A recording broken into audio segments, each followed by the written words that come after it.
വിപരീത ദിശയിൽ സഞ്ചരിക്കുന്ന ഒരാളെ കടന്നു പോകുവാൻ 2022 ഒരു 12th മെയിൻസിന് ചോദിച്ച ചോദ്യം. നമ്മൾ ഈ പഠിച്ച 2 കണ്ടീഷൻസ് ഒരുമിച്ച് ഇതിനകത്ത് നിശ്ചല ജലത്തിൽ ആ ബോട്ടിന്റെ വേഗത എത്ര എന്നതാണ് ചോദ്യം. നമ്മൾ ഇത് വരയ്ക്കുന്നു.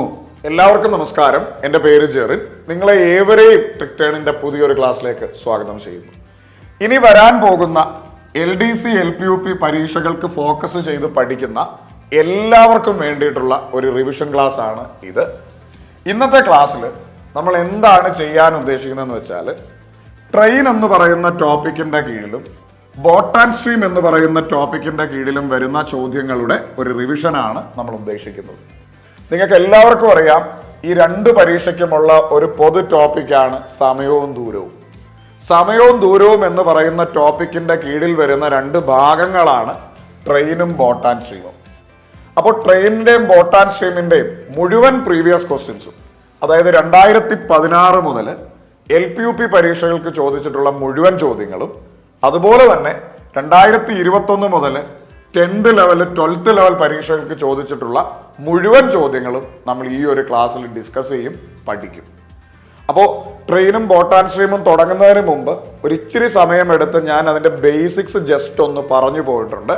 ഇനി ബേസിക്സ് നന്നായി അറിയാവുന്നവർ അത് ജസ്റ്റ് സ്കിപ്പ് ചെയ്യാവുന്നതാണ്. ഇനി അതല്ല, ജസ്റ്റ് ഒന്ന് റിവിഷൻ ചെയ്യാനായിട്ട് അത് വേണമെങ്കിൽ അതും കൂടെ കേൾക്കാവുന്നതാണ്. നിങ്ങൾ എല്ലാവരും ഈ ക്ലാസ് പൂർണ്ണമായിട്ടും കാണുക. ഇതിൽ പറയുന്ന ഓരോ കാര്യങ്ങളും കൃത്യമായും നോട്ടിൽ എഴുതി വെക്കുക, സ്വന്തമായിട്ട് ചെയ്ത് പഠിക്കുക. അതിനുശേഷം നമ്മുടെ ടെലിഗ്രാം ചാനലിൽ എക്സ്ട്രാ കുറേ ചോദ്യങ്ങൾ ഈ ക്ലാസ്സുമായി ബന്ധപ്പെട്ട് നിങ്ങൾക്ക് വർക്കൗട്ട് ചോദ്യങ്ങളായിട്ട് നിങ്ങൾക്ക് തരും. കുറച്ചുകൂടെ കഴിയുമ്പോൾ ഞാൻ അതിൻ്റെ ആൻസേഴ്സ് വിടും. ഈ ഒരു ക്ലാസ് കണ്ട് ഇതിലുള്ള കാര്യങ്ങൾ മുഴുവൻ പഠിച്ച് എക്സ്ട്രാ കുറച്ച് വർക്കൗട്ട് ചോദ്യങ്ങളൂടെ ചെയ്ത് കഴിയുമ്പോൾ ഈ ഒരു ടോപ്പിക്ക് എല്ലാ അർത്ഥത്തിലും അങ്ങ് സെറ്റാവും. നമ്മുടെ ടെലിഗ്രാം ചാനലിൽ ഇതുവരെയും ഇല്ലാത്തവർ ടെലിഗ്രാമിൽ മുകളിൽ സെർച്ച് ചെയ്യാൻ പറ്റും. അവിടെ ട്രിക്ടേൺ എന്ന് ക്യാപിറ്റൽ ലെറ്ററിൽ സെർച്ച് ചെയ്യാം, നിങ്ങൾക്ക് അതിൽ ജോയിൻ ചെയ്യാൻ പറ്റും. ഇനി അതല്ല, നമ്മുടെ എല്ലാ വീഡിയോയുടെയും ഡിസ്ക്രിപ്ഷനിൽ ടെലിഗ്രാം ചാനലിൻ്റെ ലിങ്ക് ഉണ്ട്, അതുവഴി നിങ്ങൾക്ക് ജോയിൻ ചെയ്യാവുന്നതാണ്. പിന്നെ ഞാൻ എന്നും പറയുന്ന കാര്യം, ക്ലാസ്സുകൾ ഉപകാരപ്പെട്ടാൽ തീർച്ചയായും ഈ ചാനൽ സബ്സ്ക്രൈബ് ചെയ്യുക. അത് മറ്റുള്ളവർക്കൊക്കെ LDC LPUP പരീക്ഷകൾക്ക് ഫോക്കസ് ചെയ്യുന്ന എല്ലാവർക്കും ഈ ക്ലാസ്സുകൾ തീർച്ചയായും നിങ്ങൾ ഷെയർ ചെയ്ത് കൊടുക്കണം. ഇനിയുള്ള ക്ലാസ്സുകൾ നിങ്ങൾക്ക് നോട്ടിഫിക്കേഷനായിട്ട് കിട്ടാനായിട്ട് തൊട്ടടുത്തുള്ള ബെൽ ബട്ടൺ എനേബിൾ ചെയ്യണം. അപ്പോൾ ഒട്ടും സമയം കളയാതെ നമുക്ക് ട്രെയിനിൻ്റെയും ബോട്ട് ആൻഡ് സ്ട്രീമിൻ്റെയും റിവിഷൻ ക്ലാസ്സിലോട്ട് പോകാം.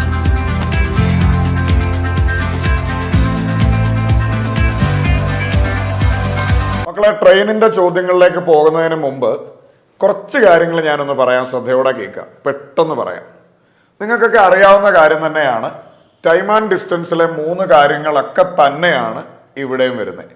ടൈം ആൻഡ് ഡിസ്റ്റൻസിൽ നമുക്ക് 3 കാര്യങ്ങൾ അറിയാം. ഒന്ന് ഡിസ്റ്റൻസ്, സ്പീഡ്, ടൈം ആണേ. അതിൽ ഡിസ്റ്റൻസ് എന്ന് പറയുന്നത് ഗുണിക്കുവാണ് എന്ന് നമ്മൾ കഴിഞ്ഞ റിവിഷൻ ക്ലാസ്സിൽ പഠിച്ചു.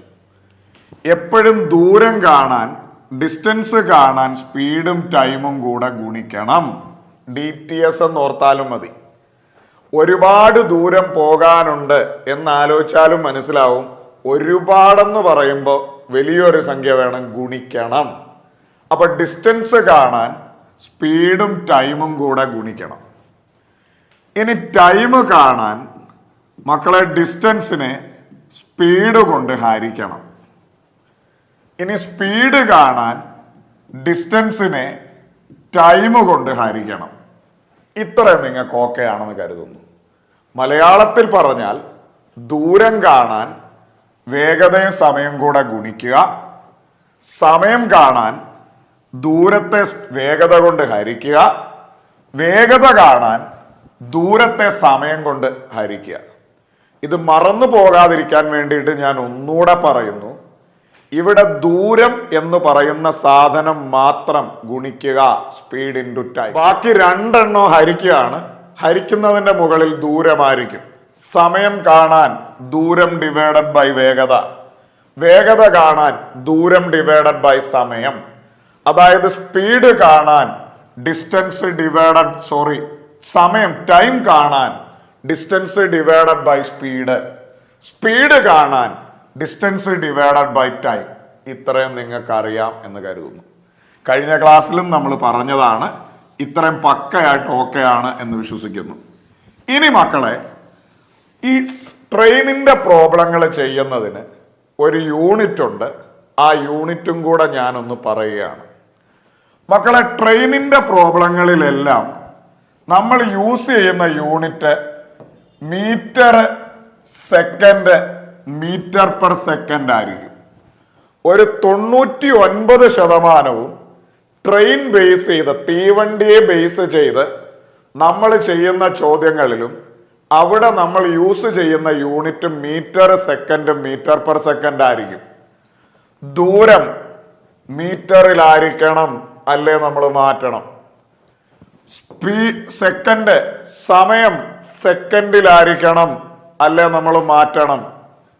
വേഗത മീറ്റർ പെർ സെക്കൻഡിലായിരിക്കണം, അല്ലേ നമ്മൾ മാറ്റണം. ഒന്നുകൂടെ, ദൂരം മീറ്ററിലാകണം, സമയം സ്പീഡ് സെക്കൻഡിലാകണം, സ്പീഡ് മീറ്റർ പെർ സെക്കൻഡിലാകണം. ഒന്നുകൂടെ, metre second, metre per second. ഇതിലേതേലും ഒരെണ്ണം മാറിയാൽ നമ്മൾ മാറ്റേണ്ടി വരും. ദൂരം മീറ്ററിലായിരിക്കണം, സമയം സെക്കൻഡിലായിരിക്കണം, സ്പീഡ് വേഗത മീറ്റർ പെർ സെക്കൻഡിലാകണം. ഇനി നമുക്ക് എല്ലാവർക്കും അറിയാവുന്ന മറ്റൊരു സാധനം, കിലോമീറ്റർ പെർ അവറിനെ മീറ്റർ പെർ സെക്കൻഡ് ആക്കാൻ 5/18 കൊണ്ട് ഗുണിക്കണം. അതുപോലെ മീറ്റർ പെർ സെക്കൻഡിനെ കിലോമീറ്റർ പെർ അവർ ആക്കാൻ 18/5 കൊണ്ട് ഗുണിക്കണം. ഈ രണ്ട് സാധനം മറക്കരുത്. ഒന്നുകൂടെ, കിലോമീറ്റർ പെർ അവറിനെ മീറ്റർ പെർ സെക്കൻഡ് ആക്കാൻ 5/18 കൊണ്ട് ഗുണിക്കണം. മീറ്റർ പെർ സെക്കൻഡിനെ കിലോമീറ്റർ പെർ അവർ ആക്കാൻ 18/5 കൊണ്ട് ഗുണിക്കണം. ഇത് മറക്കാതിരിക്കാനുള്ള പണിയും നമ്മൾ കഴിഞ്ഞ ക്ലാസ്സിൽ പഠിച്ചു. 5ഉം 18ഉം ആണ് അല്ലേ? ആലോചിച്ച് നോക്കുക, 5ഉം 18ഉം. ഇനി 5 മേളി വരുമോ 18 മേളി വരുമോ ഡൗട്ട് വരും. ഇങ്ങനെ ആലോചിക്കേ, കിലോമീറ്റർ പെർ അവറിനെ മീറ്റർ പെർ സെക്കൻഡ് ആക്കണം. എടാ, കിലോമീറ്ററിനെ മീറ്റർ ആക്കണം. വലിയതാ കിലോമീറ്റർ, അതിനെ ചെറിയ മീറ്റർ ആക്കണം. വലുതിനെ ചെറുതാക്കാൻ ചെറിയ നമ്പർ മോളിൽ 5/18 കൊണ്ട് ഗുണിക്കണം. ഇനി മീറ്റർ പെർ സെക്കൻഡിനെ കിലോമീറ്റർ പെർ അവർ ആക്കണം. നിങ്ങൾ ആലോചിച്ച് നോക്ക്, മീറ്ററിനെ കിലോമീറ്റർ ആക്കണം. മീറ്റർ എന്ന് പറഞ്ഞാൽ ചെറുത്, കിലോമീറ്റർ എന്ന് പറഞ്ഞാൽ വലിയത്. ചെറുതിനെ വലുതാക്കണം. വലുതാക്കാൻ വലിയ നമ്പർ മുകളിൽ 18/5 കൊണ്ട് ഗുണിക്കണം. മറക്കരുത്. അപ്പൊ കിലോമീറ്റർ പെർ അവറിനെ മീറ്റർ പെർ സെക്കൻഡ് ആക്കാൻ 5/18 കൊണ്ട് ഗുണിക്കണം. മീറ്റർ പെർ സെക്കൻഡിനെ കിലോമീറ്റർ പെർ അവർ ആക്കാൻ 18/5 കൊണ്ട് ഗുണിക്കണം. ഇനി ശ്രദ്ധിക്കുക, 18ന്റെ പട്ടിക അത്യാവശ്യം ഒന്ന് അറിഞ്ഞിരുന്ന ട്രെയിനിന്റെ പ്രോബ്ലം ചെയ്യാൻ എളുപ്പമാണ്. എന്തൊക്കെയാടാ 18ന്റെ പട്ടിക? 18, 36, 54, 72, 90, 108, 126. അറ്റ്ലീസ്റ്റ് ഇത്രയൊന്ന് ചുമ്മാതൊന്ന് മനസ്സിലൊന്ന് ഓർത്തു വച്ചേക്കുക. ചില സമയങ്ങളിൽ ഇതൊരു അനുഗ്രഹമാകും. 18, 36, 54, 72, 90, 108, 126. ഒന്നുകൂടെ, 18, 36, 54, 72, 90, 108, 126. 18, 1, 18, 18, 2, 36, 18, 3, 54, 18, 4, 72, 18, 5, 90, 18, 6, 108, 18, 7, 126. സെറ്റ്. ഇനി മക്കളെ, ട്രെയിനിന്റെ പ്രോബ്ലങ്ങൾ ചെയ്യുമ്പോൾ ഇതിന് പ്രധാനമായും 3 കണ്ടീഷൻസ് ഉണ്ട്. ആ കണ്ടീഷൻസ് ഒന്ന് നല്ലവണ്ണം മനസ്സിലോർക്കണം. ബാക്കി എളുപ്പമാണ്. നമുക്കറിയാം, ദൂരം കാണാൻ സ്പീഡ് ഇൻറ്റു ടൈമാണ്, സ്പീഡ് കാണാൻ ഡിസ്റ്റൻസ് ഡിവൈഡഡ് ബൈ ടൈമാണ്, ടൈം കാണാൻ ഡിസ്റ്റൻസ് ഡിവൈഡഡ് ബൈ സ്പീഡാണ്. ഇതൊക്കെ അറിയാം. ബേസിക് ഇക്വേഷൻ അതേ ഉള്ളൂ. ഒരു 3 കണ്ടീഷൻ ഉണ്ട്. ആ കണ്ടീഷനിൽ മാത്രം മാറ്റമേ ഉള്ളൂ. അതൊന്നുകൂടെ പറയാം. നിങ്ങൾക്ക് അറിയാവുന്നതാണ്, എന്നാലും ഒന്നുകൂടെ. മക്കളെ, ട്രെയിന് ഒരു മരത്തെയോ അല്ലെങ്കിൽ ഒരു മനുഷ്യനെയോ അല്ലെങ്കിൽ ഒരു പോയിന്റിനെയോ അല്ലെങ്കിൽ ഒരു പോസ്റ്റിനെയോ അല്ലെങ്കിൽ ഒരു വിളക്കുമരം പോസ്റ്റിനെയോ കടന്നു പോയാൽ, അതായത് ട്രെയിൻ വലിയ നീളമില്ലാത്ത ആളുകളെ കടന്നു പോയാൽ അവിടുത്തെ ദൂരം എന്ന് പറയുന്നത് തീവണ്ടിയുടെ നീളം തന്നെ ആയിരിക്കും ആ കേസിൽ. അപ്പോ ട്രെയിൻ ഒരു മനുഷ്യനെ, മരത്തെ, പോസ്റ്റിനെ, പോയിന്റിനെ, വാട്ടവർ, ട്രെയിനുമായി നോക്കുമ്പോൾ വലിയ നീളമില്ലാത്ത ആളുകളെ കടന്നുപോയാൽ അവിടുത്തെ ദൂരം എന്ന് പറയുന്നത് തീവണ്ടിയുടെ നീളം തന്നെയായിരിക്കും. ഓക്കെ, അപ്പൊ 300 മീറ്റർ നീളമുള്ള തീവണ്ടി ഒരു മനുഷ്യനെ കടന്നു പോകുന്നു, ദൂരം എന്ന് പറയുന്നത് 300. 50 മീറ്റർ നീളമുള്ള തീവണ്ടി മരത്തെ കടന്നു പോകുന്നു, ദൂരം എന്ന് പറയുന്നത് 50. 80 മീറ്റർ നീളമുള്ള തീവണ്ടി ഒരു പോയിന്റിനെ കടന്നു പോകുന്നു, ദൂരം എന്ന് പറയുന്നത് 80. നമ്മൾ പഠിക്കുന്ന ആദ്യത്തെ പോയിന്റ്, തീവണ്ടി ഒരു മനുഷ്യനെ, മരത്തെ, പോസ്റ്റിനെ, പോയിന്റിനെ കടന്നു പോകുമ്പോൾ അവിടുത്തെ ദൂരം എന്ന് പറയുന്നത് തീവണ്ടിയുടെ നീളം തന്നെയാ. കാര്യം തീവണ്ടി നീളമില്ലാത്ത ആളുകളെ കടന്നു പോകുമ്പോൾ തീവണ്ടിക്ക് തീവണ്ടിയുടെ സ്വന്തം നീളം കടന്നു പോയാൽ മതി. അപ്പൊ ദൂരം എന്ന് പറയുന്നത് തീവണ്ടിയുടെ നീളം തന്നെ. ഇനി ഇതേ സ്ഥാനത്ത് തീവണ്ടി ഒരു പ്ലാറ്റ്ഫോമിനെയോ പാലത്തെയോ ടണലിനെയോ കടന്നു പോകുമ്പോൾ അവിടുത്തെ ദൂരം എന്ന് പറയുന്നത് തീവണ്ടിയുടെ നീളം പ്ലസ് ആ വസ്തുവിന്റെ നീളം. ഒന്നുകൂടെ, തീവണ്ടി ഒരു പ്ലാറ്റ്ഫോമിനെയോ പാലത്തെയോ തുരങ്കത്തെയോ കടന്നു പോകുമ്പോൾ, നിങ്ങളൊന്ന് ആലോചിച്ച് നോക്ക്, തീവണ്ടി നീളമുള്ള ആളുകളെയാണ് കടന്നു പോകുന്നത്. പാലമായാലും തീവണ്ടിയേക്കാൾ നീളം കാണും, ചിലപ്പോൾ തീവണ്ടിയേക്കാൾ ചെറുതായിരിക്കും, നീളമുണ്ട് എന്തായാലും. തീവണ്ടി ഒരു ടണലിനെ കടന്നു പോകുന്നു, തീവണ്ടിയേക്കാൾ നീളമുള്ള ടണൽ ഉണ്ടാവും, എന്നാൽ തീവണ്ടിയേക്കാൾ ചെറുതും ഉണ്ടാവും. തീവണ്ടി ഒരു പ്ലാറ്റ്ഫോം കടക്കുന്നു, അതായത് തീവണ്ടിയേക്കാൾ നീളമുള്ള പ്ലാറ്റ്ഫോം ചിലപ്പോൾ ഉണ്ടാവാം. തീവണ്ടി നീളമുള്ള ആളുകളെ കടന്നു പോകുമ്പോൾ അവിടുത്തെ ദൂരം എന്ന് പറയുന്നത് തീവണ്ടിയുടെ നീളം പ്ലസ് ആ വസ്തുവിന്റെ നീളം. അപ്പൊ 300 മീറ്റർ നീളമുള്ള തീവണ്ടി 500 മീറ്റർ നീളമുള്ള പ്ലാറ്റ്ഫോം കടന്നു പോകുന്നു, ദൂരമെന്ന് പറയുന്നത് 800. 400 മീറ്റർ നീളമുള്ള തീവണ്ടി 50 മീറ്റർ നീളമുള്ള പാലം കടന്നു പോകുന്നു, 400 50 ചേർത്ത് ദൂരമെന്ന് പറയുന്നത് 450. 80 മീറ്റർ നീളമുള്ള തീവണ്ടി 100 മീറ്റർ നീളമുള്ള ടണല് കടന്നു പോകുന്നു, ദൂരമെന്ന് പറയുന്നത് 80 100 ചേർത്ത് 180. ഓക്കെയാണ്. അപ്പൊ തീവണ്ടി ഇച്ചിരി നീളമുള്ള ആളുകളെ കടന്നു പോകുമ്പോൾ തീവണ്ടിക്ക് തീവണ്ടിയുടെ സ്വന്തം നീളവും കടക്കണം, ആ വസ്തുവിന്റെ നീളവും കടക്കണം. ഐഡിയ കിട്ടിയ? അപ്പൊ തീവണ്ടി ഒരു പാലം കടക്കണമെങ്കിൽ തീവണ്ടിക്ക് തീവണ്ടിയുടെ സ്വന്തം നീളവും കടക്കണം, പാലത്തിന്റെ. അപ്പൊ തീവണ്ടി ഒരു പ്ലാറ്റ്ഫോമിനെ, പാലത്തെ, തുരങ്കത്തെ കടന്നു പോകുമ്പോൾ തീവണ്ടിയുടെ നീളം പ്ലസ് ആ വസ്തുവിന്റെ നീളമായിരിക്കും അവിടുത്തെ ദൂരം. മൂന്നാമത്തെ കണ്ടീഷൻ ഇതൂടെ ഉള്ളൂ. ഇനി ശ്രദ്ധിക്കുക എല്ലാവരും, 2 തീവണ്ടിയുടെ കഥ പറയുന്ന ചോദ്യമാണെങ്കിൽ നിങ്ങൾ തന്നെ ശ്രദ്ധിച്ചിട്ടുണ്ടാവും. ഒരു തീവണ്ടി അങ്ങോട്ട് പോകുന്നു, വേറൊരു തീവണ്ടി ഇങ്ങോട്ട് വരുന്നു, അല്ലെങ്കിൽ ഒരു തീവണ്ടി അങ്ങോട്ട് പോകുന്നു, അപ്പുറത്തെ ട്രാക്കിൽ കൂടെ വേറൊരു തീവണ്ടി അങ്ങോട്ട് തന്നെ പോകുന്നു, ഒരേ ഡയറക്ഷനിൽ. ഇങ്ങനെ 2 തീവണ്ടിയുടെ കഥ പറയുന്ന ചോദ്യമാണെങ്കിൽ 2 കാര്യങ്ങൾ ഇവിടെ ശ്രദ്ധിക്കണം. ദൂരം എന്ന് പറയുന്നത് ഈ 2 തീവണ്ടിയുടെ നീളം കൂട്ടണം. ദൂരം എന്ന് പറയുന്നത് ഈ 2 തീവണ്ടിയുടെ നീളം കൂട്ടണം.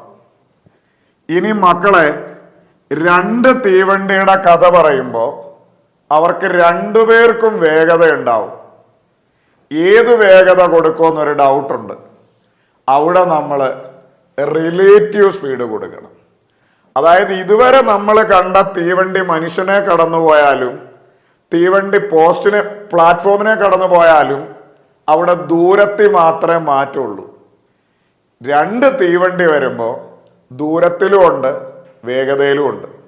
മക്കളെ, 2 തീവണ്ടിയുടെ കഥ പറയുന്ന ഏത് ചോദ്യമായാലും ശരി, ദൂരം എന്ന് പറയുന്നത് തീവണ്ടിയുടെ നീളങ്ങൾ രണ്ടും കൂടെ കൂട്ടണം. വേഗത എന്ന് പറയുന്നത് ഒരേ ഡയറക്ഷനാണ്, വേഗതകൾ തമ്മിൽ കുറയ്ക്കണം. ഓപ്പോസിറ്റ് ഡയറക്ഷനാണ്, വേഗതകൾ തമ്മിൽ കൂട്ടണം. ഒരേ ഡയറക്ഷനാണ്, വേഗതകൾ തമ്മിൽ കുറയ്ക്കണം. ഓപ്പോസിറ്റ് ഡയറക്ഷനാണ്, വേഗതകൾ തമ്മിൽ കൂട്ടണം. കാര്യം രണ്ടാളുകളാണ്, രണ്ടുപേരും മൂവിങ്ങിലാണ്. അതായത് രണ്ടാളുകളുണ്ട്, രണ്ടുപേരും മൂവിങ്ങിലാണ്. നമ്മൾ എപ്പോഴും അവിടുത്തെ ആപേക്ഷിക വേഗത എടുക്കണം. ഒരേ ആളുകളല്ല, രണ്ടുപേരും. ഈ തീവണ്ടിയുടെ സ്ഥാനത്ത് ഒരു തീവണ്ടിയും ഒരു മനുഷ്യനും കൂടെ ആണെന്നിരിക്കട്ടെ. നിങ്ങൾ കാണാറുണ്ട് സിനിമയിൽ തീവണ്ടി പോകുന്നു, മനുഷ്യൻ കൂടെ ഓടുന്നു. അപ്പൊ രണ്ടുപേരും മൂവിങ്ങിലാണെങ്കിൽ രണ്ടുപേർക്കും വേഗതയുണ്ട്. ഏത് വേഗത എടുക്കുമെന്ന് ചോദിച്ചാൽ ആവറേജ് സ്പീഡ് എന്ന് പറയരുത്, റിലേറ്റീവ് സ്പീഡ് എടുക്കണം, ഒന്നിനെ അപേക്ഷിച്ച് മറ്റേത്.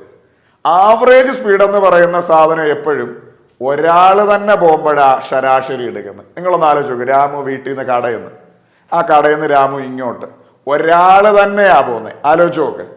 ഇവിടെ രണ്ടാളുകൾ, രണ്ട് സെപ്പറേറ്റ് ആളുകൾ, രണ്ടുപേരും മൂവിങ്ങിലാ.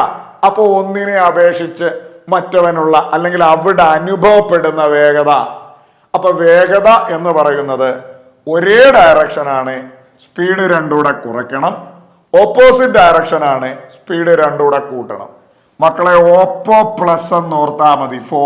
ഒരു ഫോണാ ഓപ്പോ. ഓപ്പോ പ്ലസ് ഓപ്പോസിറ്റ് ഡയറക്ഷനാണ്, സ്പീഡ് രണ്ടുകൂടെ കൂട്ടണം. ഒരേ ഡയറക്ഷനാണ്, സ്പീഡ് രണ്ടുകൂടെ കുറയ്ക്കണം. ഇപ്പൊ രണ്ട് തീവണ്ടിയുടെ കഥ പറയുന്ന ഏത് ചോദ്യമായാലും അവിടുത്തെ ദൂരം എന്ന് പറയുന്നത് തീവണ്ടിയുടെ നീളങ്ങൾ രണ്ടുകൂടെ കൂട്ടുക. രണ്ട് തീവണ്ടിക്കും സ്പീഡുണ്ട്, ഒരേ ഡയറക്ഷനാണ്, സ്പീഡ് രണ്ടുകൂടെ കുറയ്ക്കണം. ഓപ്പോസിറ്റ് ഡയറക്ഷനാണ്, സ്പീഡ് രണ്ടുകൂടെ കൂട്ടണം. Oppo plus. ഒന്നുകൂടെ നമ്മൾ ഈ പറഞ്ഞ 3 കണ്ടീഷൻ ഒന്ന് കണ്ണടച്ചെല്ലാരും ഒന്ന് ആലോചിച്ച് നോക്ക്. തീവണ്ടി ഒരു മരത്തെ, പോസ്റ്റിനെ, മനുഷ്യനെ, പോയിന്റിനെ കടന്നു പോയാൽ, നീളമില്ലാത്ത ആളുകളെ കടന്നാൽ തീവണ്ടിക്ക് തീവണ്ടിയുടെ സ്വന്തം നീളം കടക്കണം. അവിടുത്തെ ദൂരം എന്ന് പറയുന്നത് തീവണ്ടിയുടെ നീളം തന്നെ. തീവണ്ടി ഒരു പ്ലാറ്റ്ഫോമിനെ, പാലത്തെ, തുരങ്കത്തെ കടന്നു പോയാൽ, അതായത് തീവണ്ടി നീളമുള്ള ആളുകളെ കടക്കുന്നു, അവിടുത്തെ ദൂരം എന്ന് പറയുന്നത് തീവണ്ടിയുടെ നീളം പ്ലസ് ആ വസ്തുവിന്റെ നീളം. ഇനി നമ്മള് രണ്ട് തീവണ്ടിയുടെ കഥ പറയുന്ന ചോദ്യമാണ്. രണ്ട് തീവണ്ടിയുണ്ട്, അവിടെ രണ്ട് കാര്യങ്ങളിൽ വ്യത്യാസമുണ്ട്. ദൂരം എന്ന് പറയുന്നത് തീവണ്ടിയുടെ നീളങ്ങൾ രണ്ടുകൂടെ കൂട്ടണം. വേഗത എന്ന് പറയുന്നത് റിലേറ്റീവ് സ്പീഡ്, ഒരേ ഡയറക്ഷനാണ്, കുറയ്ക്കുക. ഓപ്പോസിറ്റ് ഡയറക്ഷനാണ്, കൂട്ടുക. ഇനി സമയം കളയാതെ വന്ന ഒന്നാമത്തെ ചോദ്യത്തിലോട്ട് പോകുന്നു. 160 മീറ്റർ നീളമുള്ള തീവണ്ടി 72 കിലോമീറ്റർ പെർ മണിക്കൂർ, അതായത് കിലോമീറ്റർ പെർ അവർ വേഗതയിൽ സഞ്ചരിക്കുന്നു. ഒരു ടെലഫോൺ പോസ്റ്റ് കടന്നു പോകുന്നതിന് ഈ തീവണ്ടിക്ക് എന്ത് സമയം വേണം? മക്കളെ, ഇവിടെ തീവണ്ടി ഒരു പോസ്റ്റ് കടന്നു പോകുന്നു, വലിയ നീളമില്ല. അപ്പൊ തീവണ്ടിക്ക് തീവണ്ടിയുടെ സ്വന്തം നീളം. തീവണ്ടി ഒരു പോസ്റ്റിനെ കടന്നു പോകുമ്പോ അവിടുത്തെ ദൂരം എന്ന് പറയുന്നത്, ഡിസ്റ്റൻസ് എന്ന് പറയുന്നത് തീവണ്ടിയുടെ നീളം തന്നെയാണ്. നമുക്ക് മനസ്സിലായി 160 മീറ്റർ. ഇനി അവിടുത്തെ സ്പീഡ് നമുക്ക് തന്നിട്ടുണ്ട് 72 കിലോമീറ്റർ പെർ അവർ. നമുക്ക് അവിടുത്തെ സമയമാ കാണണ്ടേ. സമയം കാണാൻ സമയമല്ലേ ചോദിച്ചേക്കുന്നേ? Distance divided by speed. Distance 160 metre നമ്മുടെ യൂണിറ്റാ. മീറ്റർ സെക്കൻഡ്, മീറ്റർ പെർ സെക്കൻഡാ യൂണിറ്റ്. 160 മീറ്റർ കുഴപ്പമില്ല. സ്പീഡ് പക്ഷെ കിലോമീറ്റർ പെർ അവറാ. ട്രെയിനിന്റെ പ്രോബ്ലം ചെയ്യാൻ യൂണിറ്റ് മീറ്റർ പെർ സെക്കൻഡാ നല്ലത്. Metre second, metre per second എന്നാ. ഇത് പക്ഷെ കിലോമീറ്റർ പെർ അവറാ. അപ്പൊ നമ്മൾ അവരെ മീറ്റർ പെർ സെക്കൻഡിലേക്ക് മാറ്റണം. മീറ്റർ പെർ സെക്കൻഡിലേക്ക് മാറ്റാൻ 5/18. 18 4 72. 18 36 54 72. 4 5 20.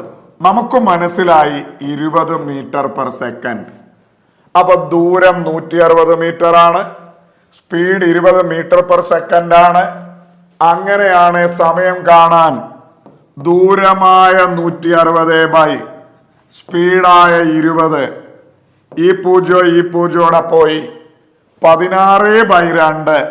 നമ്മുടെ ഉത്തരം 8. 8 എന്തുവാ? എടാ മക്കളെ, നമ്മുടെ യൂണിറ്റ് മീറ്റർ പെർ സെക്കൻഡാ. അവിടെ ദൂരം മീറ്ററിലും ഉണ്ട്, സ്പീഡ് മീറ്റർ പെർ സെക്കൻഡിലാണ്. അപ്പൊ നമ്മുടെ സമയം ഒബ്വിയസ്ലി സെക്കൻഡ് തന്നെ ആയിരിക്കും. അപ്പൊ നമ്മുടെ ഉത്തരം 8 സെക്കൻഡാണ്. Option B is our answer. ഇനി ചില കുഞ്ഞുങ്ങളുണ്ട്, 160/72 എന്ന് എഴുതും. എന്നിട്ട് ഇവിടെ ഇട്ട് തന്നെ 5/18 വെട്ടിയാലും മതി. ഞാൻ പൊതുവെ ഇത് രണ്ടും ചെയ്യാറുണ്ട്. പിന്നെ ഞാൻ കൺഫ്യൂഷൻ ആക്കാതെ ഇങ്ങോട്ട് എടുത്ത് എഴുതിയെന്ന് മാത്രമേ ഉള്ളൂ. ഓക്കെ ആണേ? അപ്പോ ദൂരം കാണാൻ നമുക്കെല്ലാവർക്കും അറിയാം, സമയം കാണാൻ നമുക്കെല്ലാവർക്കും അറിയാം, distance divided by speed. Distance 160 metre, യൂണിറ്റിൽ കുഴപ്പമില്ല. സ്പീഡ് 72 km/h ആണ്. നമുക്ക് മീറ്റർ പെർ സെക്കൻഡിലേക്ക് മാറ്റണം. 5/18 ചെയ്തു, 20 മീറ്റർ പെർ സെക്കൻഡ്. സമയം കാണാൻ ദൂരം ബൈ ഇത് ചെയ്തു, സെറ്റാണ്. മുമ്പോട്ട് പോവാം. അടുത്ത ചോദ്യം. മണിക്കൂറിൽ 90 കിലോമീറ്റർ വേഗതയിൽ, അത് വായിക്കുമ്പോൾ തന്നെ മനസ്സിലാക്കിക്കോണം, സ്പീഡ് എന്ന് പറയുന്നത് 90 km/h ആണ്.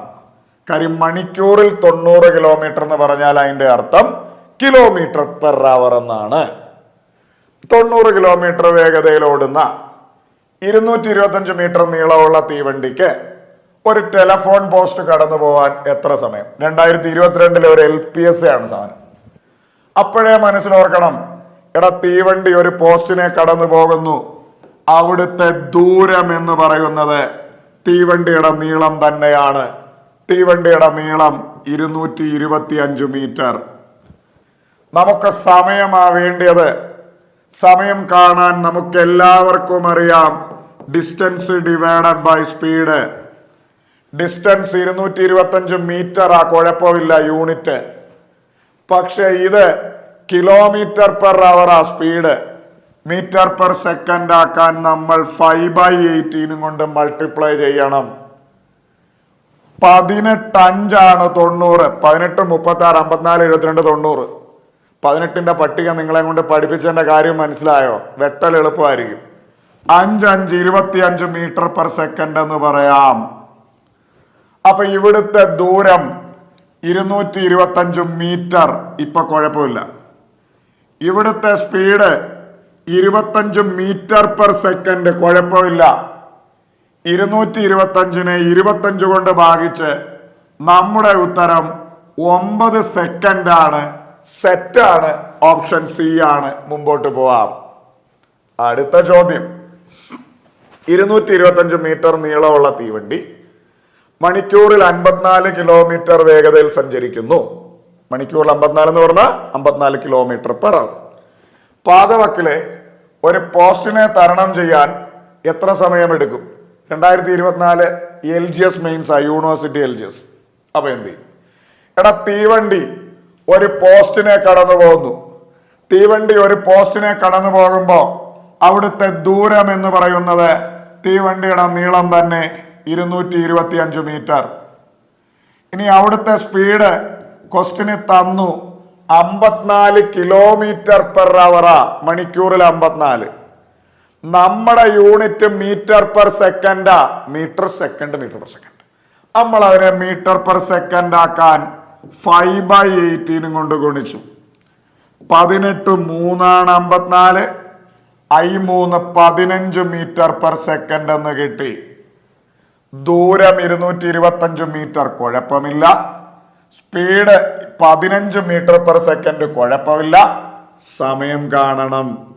സമയം കാണാൻ നമുക്ക് എല്ലാവർക്കും അറിയാം, distance divided by speed. Distance 225 metre. Unit കുഴപ്പമില്ല. Speed 15 metre per second. Unit കുഴപ്പമില്ല. 225നെ 15 കൊണ്ട് വായിക്കുമ്പോൾ നമുക്ക് കിട്ടുന്ന സമയം 15 second. Option D is our answer. കാര്യം നമ്മൾ ദൂരം മീറ്ററിലും സ്പീഡ് മീറ്റർ പെർ സെക്കൻഡിലും ഇട്ട നമ്മുടെ വേഗത സമയം നമുക്ക് സെക്കൻഡ് കിട്ടിക്കോളും. പേടിക്കണ്ട. അടുത്ത് 108 കിലോമീറ്റർ പെർ അവർ മണിക്കൂർ വേഗതയിൽ ഓടുന്ന ഒരു തീവണ്ടി ഒരു വൈദ്യുത പോസ്റ്റിനെ കടന്നു പോകാൻ എനിക്ക് തോന്നുന്നു ഇവർക്ക് ഇഷ്ടപ്പെട്ട സാധനം പോസ്റ്റ് ആണെന്നാണ് തോന്നുന്നത്. നമ്മൾ ഇത്രയും നേരമായിട്ട് മനുഷ്യനെയും മരത്തെയും ഒന്നും കണ്ടിട്ടില്ല. പോസ്റ്റിനോട് ഭയങ്കര താല്പര്യമാണ്. വൈദ്യുത പോസ്റ്റിനെ കടന്നു പോകാൻ എടുക്കുന്ന സമയം 30 സെക്കൻഡ് ആണെങ്കിൽ തീവണ്ടിയുടെ നീളം എത്ര എന്നതാണ് ചോദ്യം. 2023 ചോദ്യം. മക്കളെ, ഇവിടെ തീവണ്ടി ഒരു പോസ്റ്റിനെ കടന്നു പോകുന്നു. ഇവിടെ തീവണ്ടിയുടെ നീളമാണ് കാണണ്ടേ. നമ്മുടെ റൂള് മനസ്സിലാലോചിക്കടാ മക്കളെ. തീവണ്ടി ഒരു പോസ്റ്റിനെ, ഒരു മരത്തെ, ഒരു പോയിന്റിനെ കടന്നു പോകുമ്പോ അവിടുത്തെ ദൂരം എന്ന് പറയുന്നത് തീവണ്ടിയുടെ നീളമാണ്. ഇവിടെ തീവണ്ടിയുടെ നീളം കാണാൻ പറഞ്ഞു. അപ്പൊ നമ്മൾ ഇവിടെ ദൂരം അങ്ങ് കണ്ടുപിടിച്ചാ മതി. എന്തുകൊണ്ടാ? തീവണ്ടി ഒരു പോസ്റ്റിനെ കടന്നു പോകുമ്പോ അവിടുത്തെ ദൂരം എന്ന് പറയുന്നത് തീവണ്ടിയുടെ നീളമാണ്. തീവണ്ടിയുടെ നീളം കാണാൻ പറഞ്ഞ ദൂരം അങ്ങ് കണ്ടുപിടിച്ചാ മതി. ആ ദൂരം എന്ന് പറയുന്നത് തീവണ്ടിയുടെ നീളമാണ്. ദൂരം കാണാൻ നമുക്ക് എല്ലാവർക്കും അറിയാം സ്പീഡ് ഇൻടു ടൈം. സ്പീഡ് നമുക്ക് തന്നു 108 കിലോമീറ്റർ പെർ അവർ. കുഴപ്പമുണ്ട്. നമ്മുടെ unit metre second, metre per സെക്കൻഡാ. പക്ഷെ ഈ എഴുതിയേക്കുന്നത് കിലോമീറ്റർ പെർ അവറാ. നമ്മൾ അവരെ മീറ്റർ പെർ സെക്കൻഡ് ആക്കണം. മീറ്റർ പെർ സെക്കൻഡ് ആക്കാൻ 5/18 കൊണ്ട് മൾട്ടിപ്ലൈ ചെയ്യണം. 18 108.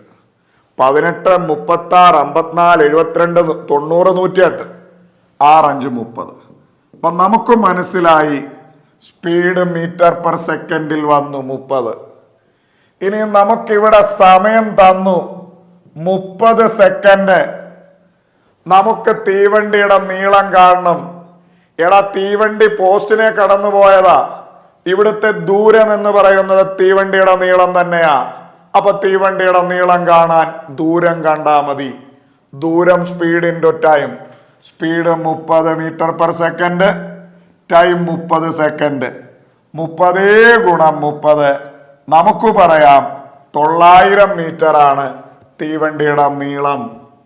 ഇനി ചില കുഞ്ഞുങ്ങളെ ചിന്തിക്കും 900 മീറ്റർ ആണെന്ന് എങ്ങനെ മനസ്സിലാക്കിയടാ? എടാ, നമ്മുടെ unit metre second, metre per സെക്കൻഡാ. സ്പീഡ് മീറ്റർ പെർ സെക്കൻഡിലാ കൊടുത്തത്, സമയം സെക്കൻഡിലാ കൊടുത്തേ. അപ്പൊ ഇനി നമുക്ക് കിട്ടുന്ന ദൂരം എന്തായാലും മീറ്റർ പെർ സെക്കൻഡിലായതുകൊണ്ട് മീറ്ററിലായിരിക്കും. നമ്മുടെ ഉത്തരം ഇതാണ്. അടുത്ത ചോദ്യം. 150 മീറ്റർ നീളമുള്ള തീവണ്ടി 90 കിലോമീറ്റർ പെർ അവർ മണിക്കൂർ വേഗതയിൽ സഞ്ചരിക്കുന്നു. ഈ തീവണ്ടി 200 മീറ്റർ നീളമുള്ള പാലം കടന്നു പോവാൻ എത്ര സമയമെടുക്കും? 2023 IRB മെയിൻസ് ആയി ചോദ്യം. അപ്പൊ നിങ്ങളൊന്ന് ആലോചിച്ച്. എടാ, തീവണ്ടി ഒരു പാലം കടന്നു പോവാ. ഇവിടെ തീവണ്ടി ഒരു പാലം കടന്നു പോകുമ്പോ ഇവിടുത്തെ ദൂരം എന്ന് പറയുന്നത് തീവണ്ടിയുടെ നീളം പ്ലസ് പാലത്തിന്റെ നീളം. തീവണ്ടിയുടെ നീളം 150, പാലത്തിന്റെ നീളം 200. അപ്പൊ ഇവിടുത്തെ ദൂരം എന്ന് പറയുന്നത് 150 മീറ്ററും 200 മീറ്ററും കൂടെ ചേർത്ത് 350 മീറ്റർ ആണ് ഇവിടുത്തെ ദൂരം. ഇനി തീവണ്ടിയുടെ വേഗത നമുക്ക് തന്നു 90 കിലോമീറ്റർ പെർ അവർ ആണ്. എടാ മക്കളെ, 90 കിട്ടിയിട്ട് കിലോമീറ്റർ പെർ അവർ അല്ല, നമ്മുടെ യൂണിറ്റ് ഇത് മീറ്ററിലാ. അപ്പൊ വേഗത മീറ്റർ പെർ സെക്കൻഡ് വേണം. 90 കിലോമീറ്റർ പെർ അവറിനെ മീറ്റർ പെർ സെക്കൻഡ് ആക്കാൻ 5/18 കൊണ്ട് മൾട്ടിപ്ലൈ ചെയ്യാം. എടാ, 18 5 90, 5 5 25 മീറ്റർ പെർ സെക്കൻഡ് എന്ന് കിട്ടും. നമുക്ക് സമയമാ വേണ്ടി. സമയം കാണാൻ നമുക്ക് എല്ലാവർക്കും അറിയാം distance divided by speed. Distance 350 metre, മീറ്ററിലാ, കുഴപ്പമില്ല. Speed 25 metre per second, unit കുഴപ്പമില്ല. 350നെ 25 കൊണ്ട് ഹരിച്ചു നോക്ക്. 350 10 250, 25 10 പിന്നെ 400, അങ്ങനെ മൊത്തം 14 സെക്കൻഡ് എന്ന് പറയാം. 14 second. Option D is our answer. മക്കളെ, ഇവിടെ തീവണ്ടി ഒരു പാലം കടക്കുന്നു. തീവണ്ടി ഒരു പാലം കടക്കുമ്പോൾ തീവണ്ടിയുടെ നീളം പ്ലസ് പാലത്തിന്റെ നീളം ദൂരം 350, വേഗത 90 km/h ആയിരുന്നു. m/s ആക്കി 25. സമയം ചോദിച്ചു. ദൂരമായ 350 സ്പീഡായ 25 ചെയ്തു. നമുക്ക് മനസ്സിലായി 14 സെക്കൻഡാണ് ഉത്തരം. Option D is our answer. അടുത്ത ചോദ്യം. മണിക്കൂറിൽ 54 കിലോമീറ്റർ വേഗതയിൽ 150 മീറ്റർ നീളമുള്ള തീവണ്ടി 450 മീറ്റർ നീളമുള്ള പാലം കടക്കാൻ എത്ര സെക്കൻഡ് എടുക്കും? എനിക്ക് തോന്നുന്നു ഈ കണ്ടീഷനിൽ അവർക്ക് പാലത്തിനോടാ താല്പര്യം തോന്നുന്നു. പാലം കടക്കാൻ എത്ര? 2022 വുമൺ CPO. അപ്പോഴേ നമ്മുടെ മനസ്സിൽ വരണം, എടാ തീവണ്ടി ഒരു പാലം കടക്കുക. തീവണ്ടി ഒരു പാലം കടക്കുമ്പോ അവിടുത്തെ ദൂരം എന്ന് പറയുന്നത് തീവണ്ടിയുടെ നീളം പ്ലസ് പാലത്തിന്റെ നീളം. തീവണ്ടിയുടെ നീളം 150, പാലത്തിന്റെ നീളം 450. 150 450 ചേർത്ത് 600 മീറ്റർ ആണ് ഇവിടുത്തെ ദൂരം. ഇനി തീവണ്ടിയുടെ വേഗത നമ്മളോട് പറയുന്നു 54 km/h. നമുക്ക് കാര്യം മണിക്കൂറിൽ 54 കിലോമീറ്റർ എന്ന് പറഞ്ഞാൽ km/h ആണ്. എടാ മക്കളെ, നമുക്ക് km/h അല്ല വേണ്ടിയേ, m/s. കാര്യം നമ്മുടെ യൂണിറ്റ് m/s. ഇത് km/h. m/s ആക്കാൻ 5/18 കൊണ്ട് മൾട്ടിപ്ലൈ ചെയ്യാം. 18 3 ആണ് 54. 3 × 5 15 m/s എന്ന് കിട്ടും. അപ്പൊ ദൂരം നമുക്ക് 600 മീറ്റർ എന്ന് കിട്ടി, കുഴപ്പമില്ല. സ്പീഡ് നമുക്ക് 15 m/s എന്ന് കിട്ടി, കുഴപ്പമില്ല. നമുക്ക് സമയം വേണം. സമയം എന്ന് പറയുന്നത് distance divided by speed. Distance മക്കളെ 600 മീറ്റർ, കുഴപ്പമില്ല. സ്പീഡ് മക്കളെ 15 m/s, യൂണിറ്റ് പ്രശ്നമില്ല. 600 60 15 കൂടെ ഹരിക്കുമ്പോൾ 15 4 ആണ് 60. പിന്നെ 600ന്റെ 0 ചേർത്ത് നമ്മുടെ ഉത്തരം 40 സെക്കൻഡ് ആണെന്ന് മനസ്സിലാവും. എത്ര സെക്കൻഡ് സമയമെടുക്കും? നമ്മുടെ ഉത്തരം ഓപ്ഷൻ എ 40 പക്ക.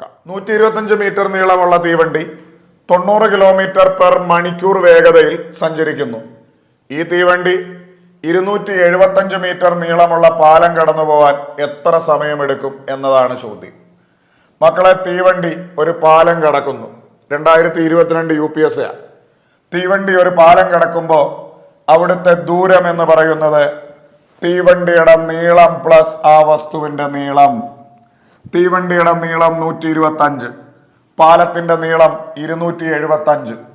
ഇത് രണ്ടും കൂടെ ചേരുമ്പോൾ ദൂരം നമുക്ക് മനസ്സിലായി 400 മീറ്റർ.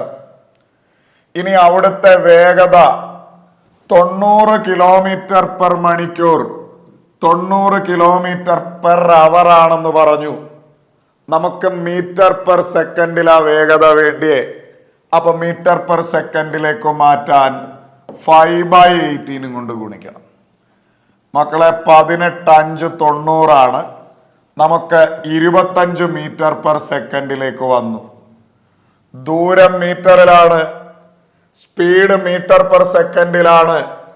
അങ്ങനെയാണ് സമയം കാണാൻ distance divided by speed. Distance എന്ന് പറയുന്നത് 400 മീറ്റർ, കുഴപ്പമില്ല. സ്പീഡ് എന്ന് പറയുന്നത് 25 m/s, കുഴപ്പമില്ല. 400നെ 25 കൊണ്ട് ഭാഗിച്ചു നോക്കൂ. നമ്മുടെ ഉത്തരം 16 സെക്കൻഡ് എന്ന് നിസ്സംശയം പറയാം. 16 സെക്കൻഡ്, ഓപ്ഷൻ സി. അടുത്ത ചോദ്യം. 300 മീറ്റർ നീളമുള്ള ഒരു ട്രെയിനിന്റെ വേഗത മണിക്കൂറിൽ 40 കിലോമീറ്റർ ആണ്. ബ്രാക്കറ്റ് തന്നിട്ടുണ്ട് 40 km/h. മഹാമനസ്കനായ ആരോ ഇട്ട ക്വസ്റ്റ്യൻ ആണ്. 100 മീറ്റർ നീളമുള്ള പാലം കടക്കാൻ ട്രെയിനിന് വേണ്ടി വരുന്ന സമയം എത്ര എന്നതാണ് ചോദ്യം. 2016 LPSA ആ ചോദ്യം. ശ്രദ്ധിക്കുക മക്കളെ, ഇവിടെ തീവണ്ടി ഒരു പാലം കടക്കുകയാണ്. കണ്ടോ, പാലം കടക്കുമ്പോ ഇവിടുത്തെ ദൂരം എന്ന് പറയുന്നത് തീവണ്ടിയുടെ നീളം പ്ലസ് പാലത്തിന്റെ നീളം. തീവണ്ടിയുടെ നീളം 300, പാലത്തിന്റെ നീളം എന്ന് പറയുന്നത് 100. അങ്ങനെ മൊത്തം നമുക്ക് 400 മീറ്റർ ആണ് ഇവിടുത്തെ ദൂരമെന്ന് മനസ്സിലാവും. തീവണ്ടി ഒരു നീളമുള്ള വസ്തുവിനെ കടക്കുമ്പോൾ ദൂരമെന്ന് പറയുന്നത് തീവണ്ടിയുടെ നീളം പ്ലസ് ആ വസ്തുവിന്റെ നീളം 400 ആണെന്ന് മനസ്സിലായി. ഇനി 400 മീറ്റർ കുഴപ്പമില്ല. ഇനി ഇവിടുത്തെ വേഗത 40 km/h ആവുന്നേ. എടാ മക്കളെ, നമുക്ക് ഈ 40 km/h കിട്ടിയിട്ട് കാര്യമില്ല. നമുക്ക് m/s വേണം. km/h ആയത് m/s നമ്മുടെ യൂണിറ്റ്. m/s മാറ്റാൻ 5/18 കൊണ്ട് മൾട്ടിപ്ലൈ ചെയ്യാം. 5/18. എനിക്കും അറിയാം, നിങ്ങൾക്കും അറിയാം ഇത് വെട്ടിപ്പോകത്തില്ല. അപ്പൊ പറ്റുന്ന പോലെ നിങ്ങൾ വെട്ടിയാൽ മതി. ഡയറക്റ്റ് ഇക്വേഷന് 400/40 × 5/18 ഇട്ട് ചെയ്യുന്നവരും ഉണ്ട് കേട്ടോ, വാട്ടോർ. അത് കുറച്ചുകൂടെ എളുപ്പമാണ്. 5/18 കൊണ്ട് ആയിരിക്കും. അപ്പൊ 40ഉം 18ഉം നമുക്ക് 2 കൊണ്ട് വെട്ടാം. 2 കൊണ്ട് വെട്ടുമ്പോൾ ഇത് 20ഉം ഇത് 9ഉം ആവും. അപ്പൊ 20 × 5 100/9 m/s എന്ന് കിട്ടും. ഇത് വേണമെങ്കിൽ നമുക്ക് പോയിന്റ് ആക്കാം. ഞാൻ ആക്കാഞ്ഞതാണ്, നിങ്ങൾക്ക് മനസ്സിലാവും എന്തുകൊണ്ടാണെന്ന്. ശ്രദ്ധിക്കേ, നമുക്ക് 100/9 m/s ആണ് വേഗത എന്ന് കിട്ടി. നമുക്ക് സമയമാ വേണ്ടി. സമയം കാണാൻ distance divided by speed. Distance എന്ന് പറയുന്നത് 400, സ്പീഡ് എന്ന് പറയുന്നത് 100/9. മക്കളെ, ഒരു ഭിന്നസംഖ്യ അടിയിൽ വന്നാൽ നമ്മൾ പഠിച്ചിട്ടുണ്ട് തിരിച്ചിട്ട് ഗുണിക്കണമെന്ന്, അല്ലേ? അപ്പൊ 400 × 9/100. അതായത് ഒരു ഭിന്നസംഖ്യ അടിയിൽ വന്നാൽ തിരിച്ചിട്ട് ഗുണിക്കണം 9/100. 4/9 തിരിച്ചിടുമ്പോൾ 9/100. പോയി പോയി പോയി പോയി 2 0 താഴെ നിന്ന് മേളിൽ നിന്നും.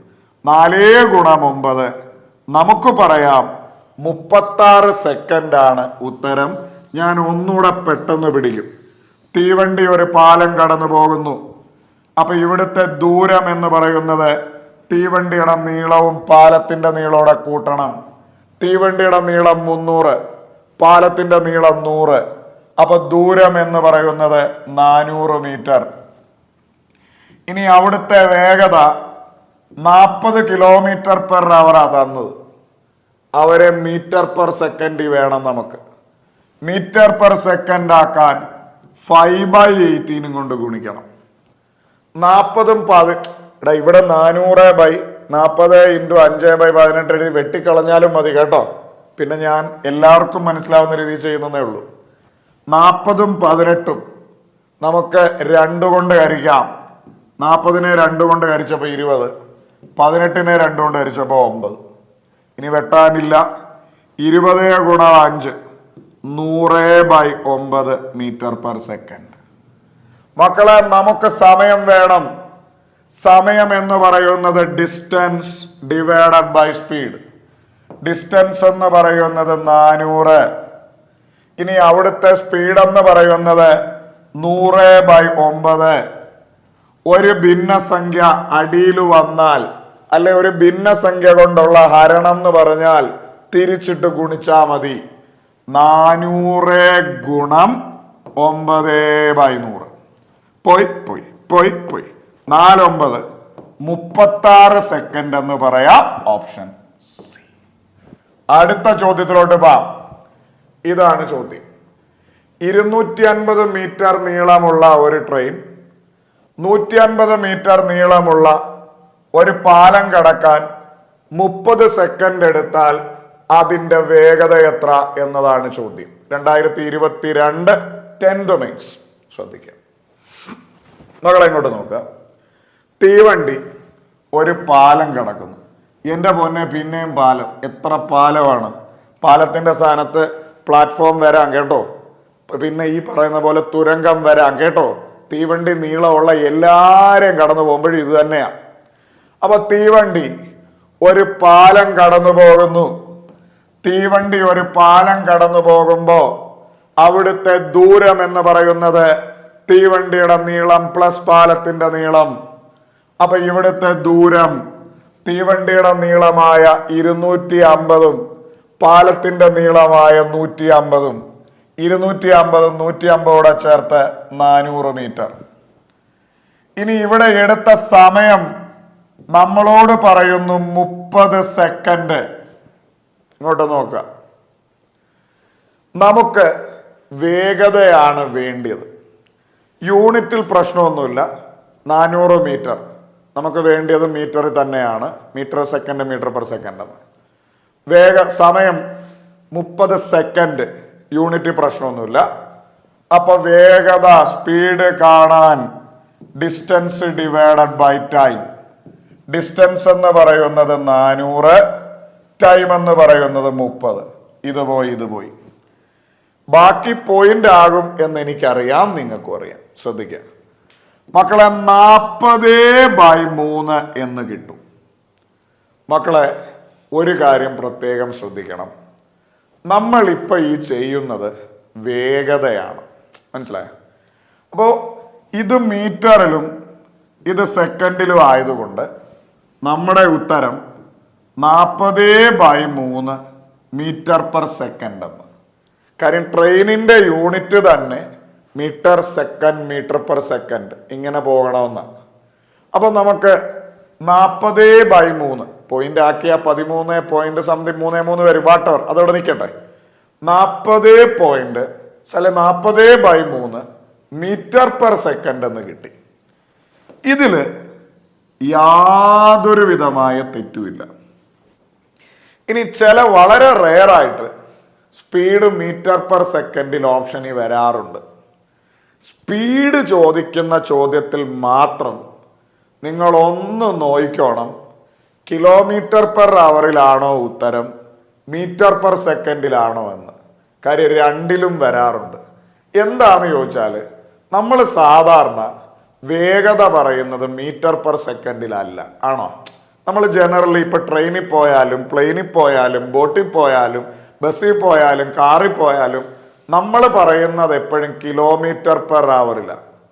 അപ്പൊ മിക്കവാറും നമുക്ക് യൂണിറ്റ് സ്പീഡ് വരുന്ന കേസിൽ കിലോമീറ്റർ പെർ അവറിലേക്ക് മാറ്റേണ്ടി വരും. സ്പീഡിന്റെ കേസിലേ ഉള്ളൂ ഈ തിരിച്ചുള്ള മാറ്റം. കാര്യം നമ്മളിപ്പോൾ ഒരാളോട് പറയാ, എടാ ഞാൻ 60 വന്നേ എന്ന് പറഞ്ഞാൽ അതിന്റെ അർത്ഥം എന്തോ? അണ്ടർസ്റ്റുഡാ, 60 കിലോമീറ്റർ പെർ അവർ. കാര്യം നമ്മൾ സാധാരണ സ്പീഡ് ഞാൻ 15 മീറ്റർ പെർ സെക്കൻഡിലാണ് വന്നെന്ന് ആരെങ്കിലും പറയോ? ഇല്ല. അപ്പൊ മിക്കവാറും ഇനി പ്ലെയിനൊക്കെ 200 കിലോമീറ്റർ 400 കിലോമീറ്റർ പെർ അവറിലൊക്കെയാണ് പോകുന്നത്. അപ്പോൾ അവിടെ എപ്പോഴും ട്രെയിൻ ആണേലും സ്പീഡിന്റെ കേസ് എപ്പോഴും നമ്മൾ റിയൽ ലൈഫിൽ കിലോമീറ്റർ പെർ അവറിലാണ് പറയുന്നത്. അപ്പൊ ഞാൻ പല ചോദ്യ പേപ്പറിലും മീറ്റർ പെർ സെക്കൻഡ് കണ്ടിട്ടുണ്ട്, അതിൽ തെറ്റൊന്നുമില്ല. അപ്പൊ 40/3 മീറ്റർ പെർ സെക്കൻഡ് എന്ന് കിടന്നാൽ നിങ്ങൾക്ക് അതിനകത്തിൽ അത്ഭുതപ്പെടാനൊന്നുമില്ല, അത് ശരിയാ. ഇനി മീറ്റർ പെർ സെക്കൻഡിൽ അല്ല എങ്കിൽ അപ്പൊ നമ്മൾ ഓപ്ഷനെ ഒന്ന് നോക്കുക, കിലോമീറ്റർ പെർ അവറില. കിലോമീറ്റർ പെർ അവറിലേക്ക് മാറ്റാൻ 18/5 കൊണ്ട് മൾട്ടിപ്ലൈ ചെയ്യാം. സ്പീഡിന്റെ കേസിൽ മാത്രമേ ഉള്ളൂ ഈ തിരിച്ചുപോക്ക്. അതെന്താന്ന് ചോദിച്ചാൽ നമ്മൾ ഡേ ടു ഡേ ലൈഫിൽ സ്പീഡ് പറയുന്നത് എപ്പോഴും കിലോമീറ്റർ പെർ അവറില. ഇത് 8ആയി, 5ഉം 40 വെട്ടുമ്പോൾ ഒരു 5 5 ഇത് 8, ഇത് വെട്ടുമ്പോൾ 6. നമുക്ക് പറയാം 48 കിലോമീറ്റർ പെർ അവർ ആണ് നമ്മുടെ ഉത്തരം. ഓപ്ഷൻ സി 48 കിലോമീറ്റർ പെർ അവർ എന്ന് പറയാം. മക്കളെ, ഞാൻ ഒന്നുകൂടെ പറയുന്നു, 40/3 മീറ്റർ പെർ സെക്കൻഡ് എന്നും ഓപ്ഷനിൽ വരാനുള്ള സാധ്യതയുണ്ട്, അതിൽ തെറ്റില്ല. ഇനി തിരിച്ച് ഇപ്പൊ സ്പീഡ് വരുന്ന ചോദ്യം, സ്പീഡ് കണ്ടുപിടിക്കുന്ന ചോദ്യത്തിൽ മാത്രം നിങ്ങളൊന്ന് ഓപ്ഷൻ ചെക്ക് ചെയ്തോണം. മേ ബി അത് km/h അവർ മാറ്റിയിട്ടുണ്ടാവും തിരിച്ച്. അപ്പൊ ഞാൻ ഒന്നുകൂടെ പറയുന്നു, തീവണ്ടി ഒരു പാലം കടക്കുന്നു. മക്കളെ, തീവണ്ടി ഒരു പാലം കടക്കുമ്പോ ഇവിടുത്തെ ദൂരം എന്ന് പറയുന്നത് തീവണ്ടിയുടെ നീളം പ്ലസ് പാലത്തിന്റെ നീളം. തീവണ്ടിയുടെ നീളം 250, പാലത്തിന്റെ നീളം 150, രണ്ടുകൂടെ ചേർത്ത് 400 മീറ്റർ. ഇവിടുത്തെ സമയം എന്ന് പറയുന്നത് 30 സെക്കൻഡ്. അങ്ങനെയാണ് വേഗത കാണാൻ distance divided by time. Distance എന്ന് പറയുന്നത് 400 മീറ്റർ, ടൈം എന്ന് പറയുന്നത് 30 സെക്കൻഡ്. കുഴപ്പമില്ല യൂണിറ്റിൽ. ഇത് പോയി. അപ്പൊ 40/3 മീറ്റർ പെർ സെക്കൻഡ് എന്ന് കിട്ടും. ഓപ്ഷനിൽ നോക്കി, മീറ്റർ പെർ സെക്കൻഡിലല്ല, നമുക്ക് km/h സ്പീഡ് വേണ്ടേ. അപ്പൊ 40/3 മീറ്റർ പെർ സെക്കൻഡിനെ കിലോമീറ്റർ വലുതാക്കാൻ 18/5 കൊണ്ട് മൾട്ടിപ്ലൈ. 5 5 8 40, 1 3 3, 3 6 18, 8 6 48. നമ്മുടെ ഉത്തരം 48 km/h ആണ്. Option C. 2022 ഒരു 12th മെയിൻസിന് ചോദിച്ച ചോദ്യമാണ്. നമ്മൾ ഈ പഠിച്ച 2 കണ്ടീഷൻസ് ഒരുമിച്ച് ഇതിനകത്ത് വന്നിട്ടുണ്ട്. ചോദ്യം ശ്രദ്ധിക്കുക. 240 മീറ്റർ നീളമുള്ള ഒരു തീവണ്ടിക്ക് പാതവക്കിൽ നിൽക്കുന്ന ഒരു വൃക്ഷത്തെ കടന്നു പോകുന്നതിന് 8 സെക്കൻഡ് വേണം. എങ്കിൽ 600 മീറ്റർ നീളമുള്ള ഒരു പ്ലാറ്റ്ഫോം കടക്കാൻ തീവണ്ടി എത്ര സമയമെടുക്കും എന്നതാണ് ചോദ്യം. ഇപ്പോൾ ഒരു തീവണ്ടി ഉണ്ട്. ആ തീവണ്ടിക്ക് ഒരു വൃക്ഷത്തെ കടന്നു പോകാൻ 8 സെക്കൻഡ് എടുക്കും. ആ സെയിം തീവണ്ടിക്ക് അതേ സ്പീഡിൽ, നമുക്ക് അതിനകത്ത് അണ്ടർസ്റ്റുഡ് ആണ്, സെയിം സ്പീഡായിരിക്കും 600 മീറ്റർ നീളമുള്ള പ്ലാറ്റ്ഫോം കിടക്കാൻ സമയം. മക്കളെ, നമ്മൾ ഇത് പ്രോപ്പറായി ചെയ്യുന്ന എങ്ങനെയാണെന്ന് ഞാനൊന്ന് പറയാം. വേറൊരു വഴിയുണ്ട്. 240 മീറ്റർ നീളമുള്ള ഒരു തീവണ്ടി പാതവക്കിൽ നിൽക്കുന്ന ഒരു വൃക്ഷത്തെ കടന്നു പോകാൻ 8 സെക്കൻഡ് എടുക്കും. അപ്പോഴേ നമ്മുടെ മനസ്സിലോർക്കണം, തീവണ്ടി ഒരു വൃക്ഷത്തെ കടന്നു പോവാ. അപ്പൊ അവിടുത്തെ ദൂരം എന്ന് പറയുന്നത് തീവണ്ടിയുടെ നീളം 240, അവിടെ എടുത്ത സമയം 8. അപ്പൊ ആ തീവണ്ടിയുടെ വേഗത എന്ന് പറയുന്നത് ദൂരമായ 240 സമയമായ 8. അപ്പൊ നമുക്ക് മനസ്സിലായി 30 മീറ്റർ പെർ സെക്കൻഡ് ആണ് തീവണ്ടിയുടെ വേഗത. ഇനി അടുത്തൊന്ന് വായിക്കേ. എങ്കിൽ 600 മീറ്റർ നീളമുള്ള ഒരു പ്ലാറ്റ്ഫോം കടക്കാൻ എത്ര സമയമെടുക്കും? അപ്പം നമ്മൾ വീണ്ടും ആലോചിക്കണം, തീവണ്ടി ഒരു പ്ലാറ്റ്ഫോം കടന്നു പോകുമ്പോ അവിടുത്തെ ദൂരം എന്ന് പറയുന്നത് തീവണ്ടിയുടെ നീളം പ്ലസ് ആ വസ്തുവിന്റെ നീളം. തീവണ്ടിയുടെ നീളം 240, വസ്തുവിന്റെ നീളം 600, അങ്ങനെ അവിടുത്തെ ദൂരം 840. ഇനിയും തീവണ്ടിയുടെ വേഗത നമുക്ക് ഓൾറെഡി അറിയാം 30. നമുക്ക് സമയമാ കാണണ്ടേ. സമയം കാണാൻ ദൂരം ഡിവൈഡഡ് ബൈ സ്പീഡ്. ദൂരം 840, സ്പീഡ് എന്ന് പറയുന്നത് 30. ഇതോടെ പോയി 84നെ 3 കൊണ്ട് ഡിവൈഡ് ചെയ്ത് നമുക്ക് പറയാം 28 സെക്കൻഡാണ് നമ്മുടെ ഉത്തരം. Option C. ഇങ്ങനെയാണ് ഇത് വളരെ പ്രോപ്പറായി ചെയ്യുന്ന രീതി. ഓക്കെ ആണോ? നമ്മൾ ആദ്യം ഇവിടുത്തെ ദൂരം സ്പീഡ് കണ്ടുപിടിച്ചു. ആ സ്പീഡ് എടുത്ത് അടുത്തതിൻ്റെ അകത്തിട്ടു, നമുക്ക് ഉത്തരവായി. ഇനി ഞാൻ ഇതിലോട്ടൊന്നും പോവാതെ ഇത് സിമ്പിളായിട്ട് പറയട്ടെ. ചോദ്യം നല്ലതായിട്ട് വായിക്കുക. നമ്മുടെ 2 കണ്ടീഷൻ നമ്മുടെ മനസ്സിൽ വരണം. ഓക്കെ, 240 മീറ്റർ നീളമുള്ള തീവണ്ടിക്ക് ഒരു മരത്തെ കടന്നു പോകാൻ 8 സെക്കൻഡ് എടുക്കും. അപ്പം നമ്മൾ മനസ്സിലാലോചിക്കുക, തീവണ്ടി ഒരു മരത്തെ കടന്നു പോകണമെങ്കിൽ തീവണ്ടിയുടെ സ്വന്തം നീളം കടന്നു പോയാൽ മതി. അതായത് തീവണ്ടി നീളമില്ലാത്ത ആളുകളെ കടന്നു പോകുമ്പോൾ അവിടുത്തെ ദൂരം എന്ന് പറയുന്നത് തീവണ്ടിയുടെ നീളം തന്നെയാ. തീവണ്ടി ഒരു മരത്തെ കടന്നു പോകാൻ 8 സെക്കൻഡ്. അതായത് തീവണ്ടി പോയ ദൂരം 240. 240-നാണ് 8 സെക്കൻഡ്. ഇനി നമ്മളോട് എന്തോ ചോദിച്ചേ, അതേ തീവണ്ടി 600 മീറ്റർ നീളമുള്ള പ്ലാറ്റ്ഫോം കടക്കാൻ എടുക്കുന്ന സമയം. അപ്പൊ നമ്മൾ വീണ്ടും ആലോചിക്കണം, എടാ തീവണ്ടി ഒരു പ്ലാറ്റ്ഫോം കടക്കണമെങ്കിൽ തീവണ്ടിയുടെ നീളവും ആ വസ്തുവിന്റെ നീളോടെ കൂട്ടണം. തീവണ്ടിയുടെ നീളം 240, വസ്തുവിന്റെ നീളം 600, അങ്ങനെ മൊത്തം 840.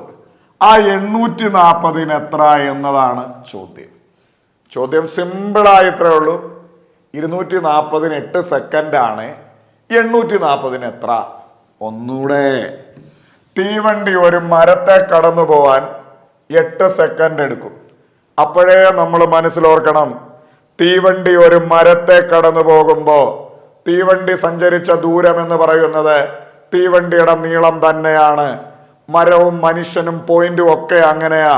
അപ്പൊ തീവണ്ടി ഒരു മരത്തെ കടന്നു പോവാൻ 8 സെക്കൻഡ് എടുക്കും. അതായത് തീവണ്ടിയുടെ നീളമായ 240 മീറ്റർ പോവാൻ 8 സെക്കൻഡ്. ഇനി നമ്മളോട് എന്താ ചോദിച്ചേ? ഇതേ തീവണ്ടി 600 മീറ്റർ നീളമുള്ള പ്ലാറ്റ്ഫോം കടക്കാൻ എടുക്കുന്ന സമയം. എടാ തീവണ്ടി ഒരു പ്ലാറ്റ്ഫോം കടക്കണം. തീവണ്ടി ഒരു പ്ലാറ്റ്ഫോം കടക്കുമ്പോ തീവണ്ടിയുടെ നീളം പ്ലസ് പ്ലാറ്റ്ഫോമിന്റെ നീളമാണ് ദൂരം. തീവണ്ടിയുടെ നീളം 240, പ്ലാറ്റ്ഫോമിന്റെ നീളം 600, അങ്ങനെ മൊത്തം 840 മീറ്റർ. അതിനെത്ര എന്നാണ് ചോദ്യം. എത്ര സമയം? അപ്പൊ ഈ ചോദ്യം സിമ്പിളായി ഇത്രേ ഉള്ളൂ. 240 മീറ്ററിന് 8 സെക്കൻഡ് ആണ്. 840 മീറ്ററിന് എത്രടാ മോനെ? നേരെ എടുത്ത് ക്രോസ് ചെയ്യാം. ക്രോസ് ചെയ്യാനായിട്ട് ഇവിടെ 2 പേരുണ്ട്, ഇവിടെ ഒരാളെ ഉള്ളൂ. ഈ 2 പേരുള്ളത് മേളിൽ എഴുതണം. ഏത് ക്രോസിങ്ങും അങ്ങനെയാ. ഏത് ക്രോസ് മൾട്ടിപ്ലിക്കേഷൻ നിങ്ങൾ ശ്രദ്ധിച്ചാൽ മതി. 2 പേരും ഉണ്ട് ഒരു സൈഡിൽ ഒരാൾ മിസ്സിങ്ങും ആയിരിക്കും. 2 പേരുള്ളത് എവിടെയാണോ അവരെ മേളിൽ എഴുതുക. 840 × 8 മേളിൽ. ഒരു സൈഡിലുള്ള ആളുകളെ നമ്മൾ അങ്ങോട്ട് താഴെ എഴുതുക. ഇവിടെ ഒരാളെ ഉള്ളൂ, അത് താഴെ 240. 2 ഉള്ളത് മേളിൽ, 1 ഉള്ളത് താഴെ. ഈ 0 പോയി. 8 ഉം 24 8 കൊണ്ട് ഹരിക്കാം. 8 8 8 24. 84 മക്കളെ 3 കൊണ്ട് ഭാഗിച്ച് നമ്മുടെ ഉത്തരം 28 സെക്കൻഡ് ആണ്. ഓപ്ഷൻ സി ആണ്, സെറ്റാണ്. മുമ്പോട്ട് പോകാം. ഓക്കെ ആണോ? അപ്പൊ ഈ ചോദ്യം ഇത്രേ ഉള്ളൂ. 240 മീറ്ററിന് 8 സെക്കൻഡ് ആണ്. 840 മീറ്ററിന് 28 സെക്കൻഡ്. ഒരേ പൊളി. അടുത്ത ചോദ്യം. 240 മീറ്റർ നീളമുള്ള ഒരു ട്രെയിൻ ഒരു പോസ്റ്റ് കടന്നു പോകുന്നതിന് വേണ്ട സമയം 24 സെക്കൻഡ് ആണ്. 750 മീറ്റർ നീളമുള്ള പ്ലാറ്റ്ഫോം കടന്നു പോകുന്നതിന് എത്ര സമയം വേണം എന്നതാണ് ചോദ്യം. ഇതേപോലെ തന്നെ നമുക്ക് നോക്കാം. 240 മീറ്റർ നീളമുള്ള ഒരു ട്രെയിൻ ഒരു പോസ്റ്റ് കടന്നു പോകുന്നതിന് 24 സെക്കൻഡ് എടുക്കും. അപ്പോഴേ നമ്മൾ മനസ്സിലോർക്കണം, എടാ തീവണ്ടി ഒരു മരത്തെ, മനുഷ്യനെ, പോസ്റ്റിനെ കടന്നു പോകുമ്പോ തീവണ്ടിയുടെ സ്വന്തം നീളമാണ് ദൂരം. തീവണ്ടി ഒരു പോസ്റ്റ് കടക്കാൻ 24 സെക്കൻഡ്. അപ്പൊ ഇവിടുത്തെ ദൂരം 240 മീറ്റർ ആണ്. 240 മീറ്റർ കടക്കാൻ 24 സെക്കൻഡ്. തീവണ്ടി ഒരു പോസ്റ്റ്. ഇപ്പൊ തീവണ്ടിയുടെ സ്വന്തം നീളം 240 കടക്കാൻ 24. ഇനി ഇതേ തീവണ്ടിക്ക് 750 മീറ്റർ നീളമുള്ള പ്ലാറ്റ്ഫോം കടക്കാൻ എടുക്കുന്ന സമയം. എടാ മോനെ, തീവണ്ടി ഒരു പ്ലാറ്റ്ഫോം കടക്കുമ്പോ തീവണ്ടിയുടെ സ്വന്തം നീളവും പ്ലാറ്റ്ഫോമിന്റെ നീളവും കടക്കണം. തീവണ്ടിയുടെ സ്വന്തം നീളം 240, പ്ലാറ്റ്ഫോമിന്റെ നീളം 750. രണ്ടും കൂടെ ചേർത്ത് 990 കടക്കാൻ എത്ര? ഒന്നുകൂടെ. തീവണ്ടി ഒരു പോസ്റ്റ് കടക്കുന്ന 24 സെക്കൻഡ്. തീവണ്ടി ഒരു പോസ്റ്റ് കടക്കുമ്പോൾ അവിടുത്തെ ദൂരം എന്ന് പറയുന്നത് തീവണ്ടിയുടെ നീളം 240 മീറ്റർ കടക്കാൻ 24 സെക്കൻഡ്. ഇനി ഇതേ തീവണ്ടി 750 മീറ്റർ നീളമുള്ള പ്ലാറ്റ്ഫോം കടക്കണം. എടാ മക്കളെ, തീവണ്ടി ഒരു പ്ലാറ്റ്ഫോം കടന്നു പോകുമ്പോ തീവണ്ടിയുടെ നീളം പ്ലസ് പ്ലാറ്റ്ഫോമിന്റെ നീളം, അവിടാണ് ദൂരം. തീവണ്ടിയുടെ നീളം 240, പ്ലാറ്റ്ഫോമിന്റെ നീളം 750. രണ്ടും കൂടെ ചേർത്ത് 990 മീറ്റർ കടക്കാൻ എത്ര? 240 മീറ്ററിന് 24 990 മീറ്ററിന് എത്ര ക്രോസ്? 990 ഗുണം 24, രണ്ടെണ്ണമുള്ള മേളി, ഒരെണ്ണമുള്ള 240 താഴെ. ഈ 0 പോയി, ഈ 0 പോയി, 24 പോയി. നമ്മുടെ ഉത്തരം 99 സെക്കൻഡാണ്, സെറ്റാണ്. ഇനി അല്ലേ തന്നെ നമുക്കറിയാം 240ന്റെ 0 കളഞ്ഞതായി 24, 240നെ 10 കൊണ്ട് ഹരിച്ച്, അപ്പൊ 990ന്റെ 0 കളഞ്ഞ് 99. ഒരേ പൊളി, ഓപ്ഷൻ ബി. അടുത്ത ചോദ്യം. 180 മീറ്റർ നീളമുള്ള തീവണ്ടിക്ക് 220 മീറ്റർ നീളമുള്ള മറ്റൊരു തീവണ്ടിയെ കടന്നു പോകുന്നതിന് സഞ്ചരിക്കേണ്ട ദൂരം എത്ര എന്നതാണ് ചോദ്യം. വളരെ സിമ്പിളായ ഒരു ചോദ്യം മക്കളെ. 180 മീറ്റർ നീളമുള്ള ഒരു തീവണ്ടിയുണ്ട്, 220 മീറ്റർ നീളമുള്ള വേറൊരു തീവണ്ടിയുണ്ട്. ഇവര് തമ്മിൽ കടന്നു പോകാൻ എത്ര ദൂരം സഞ്ചരിക്കണം? നമ്മൾ ചിന്തിക്കും വാന ചോദ്യമാണെന്നൊക്കെ വിചാരിക്കും. ഒന്നുമില്ല. എടാ, രണ്ട് തീവണ്ടിയുടെ കഥ പറയുന്ന ചോദ്യമാണോ? അവിടുത്തെ ദൂരം എന്ന് പറയുന്നത് എപ്പോഴും തീവണ്ടിയുടെ നീളങ്ങൾ തമ്മിൽ കൂട്ടുക. വേഗത എന്ന് പറയുന്നത് ഒരേ ഡയറക്ഷനാണ് കുറയ്ക്കുക, ഓപ്പോസിറ്റ് ഡയറക്ഷനാണ് കൂട്ടുക, ഓപ്പോ പ്ലസ്. ഇവിടെ രണ്ട് തീവണ്ടിയുടെ കഥ പറയുന്ന ചോദ്യമാണ്.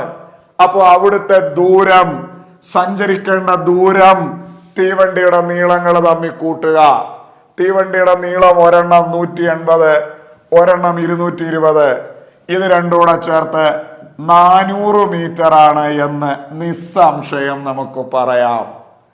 അതായത് രണ്ട് തീവണ്ടികൾ ഉണ്ടെങ്കിൽ ഓരോ തീവണ്ടിയും സഞ്ചരിക്കേണ്ട ദൂരം അവനെയും കടക്കണം ഇവനെയും കടക്കണം, രണ്ടുപേര് തമ്മിൽ കടക്കണം, രണ്ടുപേരുടെ നീളങ്ങൾ തമ്മിൽ കടന്നു പോകണം. അപ്പൊ രണ്ടുപേരുടെ നീളങ്ങൾ ചേരുമ്പോഴാണ് ദൂരമാവുന്ന ആകെ ദൂരം. രണ്ട് തീവണ്ടിയുടെ കഥ പറയുന്ന ചോദ്യമാണോ? അവിടുത്തെ ദൂരം എന്ന് പറയുന്നത് തീവണ്ടിയുടെ നീളങ്ങൾ തമ്മിൽ കൂട്ടുക. ഇവിടുത്തെ ദൂരം 180ഉം 220 കൂടെ ചേർത്ത് 400 മീറ്റർ ആണ് ഇവിടുത്തെ ദൂരം. ഒരേ പൊളി. Option B is our answer. പെട്ടെന്ന് ചാടിക്കയറി 40 ടിക്ക് ചെയ്യാനൊക്കെ തോന്നി. പരീക്ഷയ്ക്ക് ഇരിക്കുമ്പോൾ നിങ്ങൾക്കും തോന്നും 400 മീറ്റർ ആണ് നമ്മുടെ ഉത്തരം. ഓപ്ഷൻ ബി ഓക്കെ ആണ്.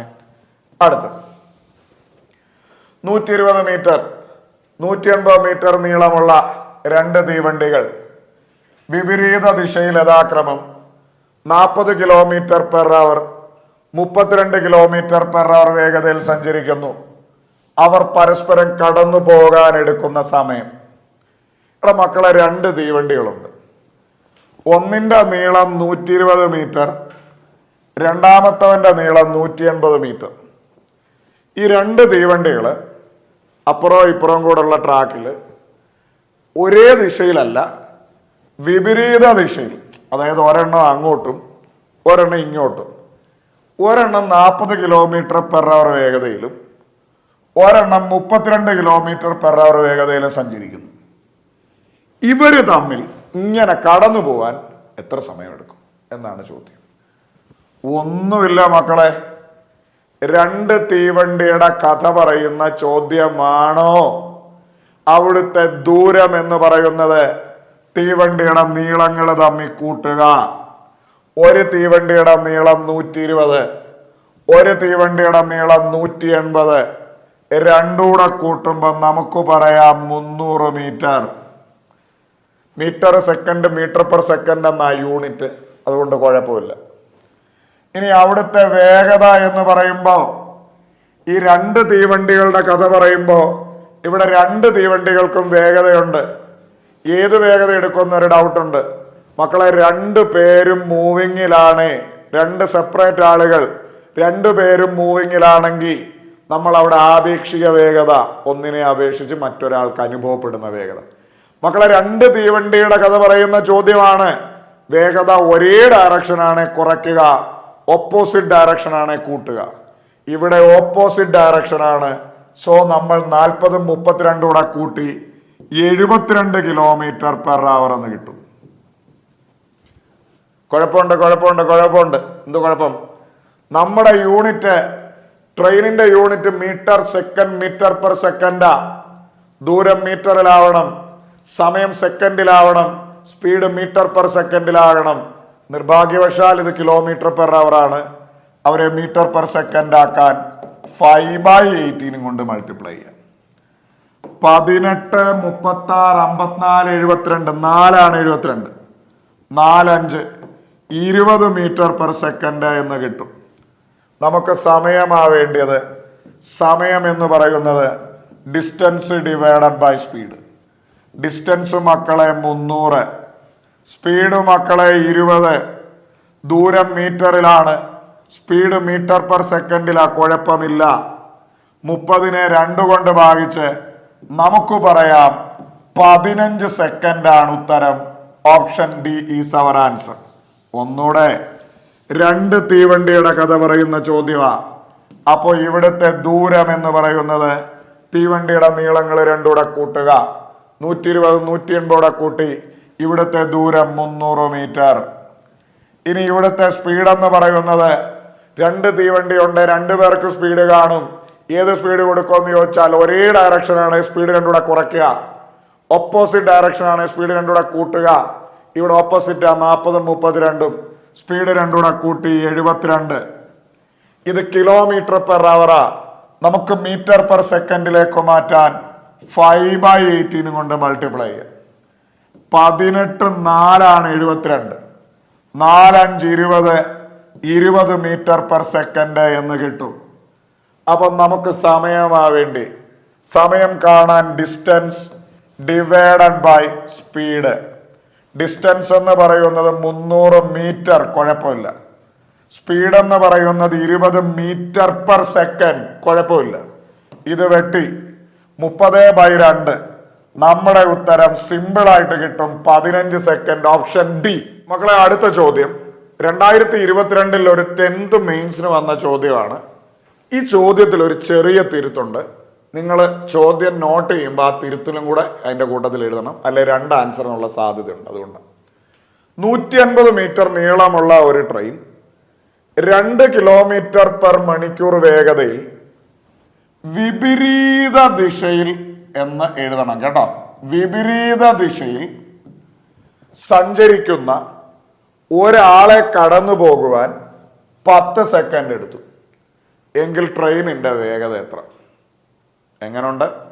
ഒന്നുകൂടെ പറയുന്നു. 150 മീറ്റർ നീളമുള്ള ട്രെയിൻ 2 കിലോമീറ്റർ പെർ അവർ മണിക്കൂർ വേഗതയിൽ സഞ്ചരിക്കുന്ന വിപരീത ദിശയിൽ സഞ്ചരിക്കുന്ന, കാര്യം ദിശ പറയണം, അവൻ അങ്ങോട്ടാണോ ഇങ്ങോട്ടാണോ എന്നുള്ളത് പറയണം. വിപരീത ദിശയിൽ സഞ്ചരിക്കുന്ന ഒരാളെ കടന്നു പോകുവാൻ 10 സെക്കൻഡ് എടുത്തു എങ്കിൽ ട്രെയിനിന്റെ വേഗത. അപ്പോൾ മക്കളെ, നിങ്ങൾ ഇതുവരെ ഉള്ളതിൽ നിന്ന് ചെറിയൊരു വ്യത്യാസമുണ്ട്. എന്ത് വ്യത്യാസം? ഇതുവരെ ഉള്ളതിനകത്ത് മനുഷ്യൻ അവിടെ നിൽക്കുക, അയാളെ കടന്നു പോകണം, അല്ലെങ്കിൽ മരം അവിടെ നിൽക്കുക, അയാളെ കടന്നു പോകണം. ഇവിടെ മനുഷ്യനും മൂവ് ചെയ്യുകയാണ്, ട്രെയിനും മൂവ് ചെയ്യാണ്. മക്കളെ, 2 പേരുണ്ട്, 2 പേരും മൂവിങ്ങിലാണെങ്കിൽ അവിടെ നമ്മൾ എപ്പോഴും ആപേക്ഷിക വേഗത എടുക്കണം. ഒന്നിനെ അപേക്ഷിച്ച് അതായത് അവിടെ അനുഭവപ്പെടുന്ന വേഗത, ഇവനെ വെച്ച് നോക്കുമ്പോൾ അവനെ വെച്ച് നോക്കുമ്പോൾ ഇവന്, അതായത് അവിടെ അനുഭവപ്പെടുന്ന വേഗത എടുക്കണം. ഇപ്പം ഞാൻ അങ്ങോട്ട് പോകുന്നു, വേറൊരാൾ ഇങ്ങോട്ട് വരുന്നു, ഇപ്പോഴും നമ്മൾ അവിടെ ആവറേജ് അല്ല എടുക്കണ്ടേ, അവിടെ അനുഭവപ്പെടുന്ന വേഗത.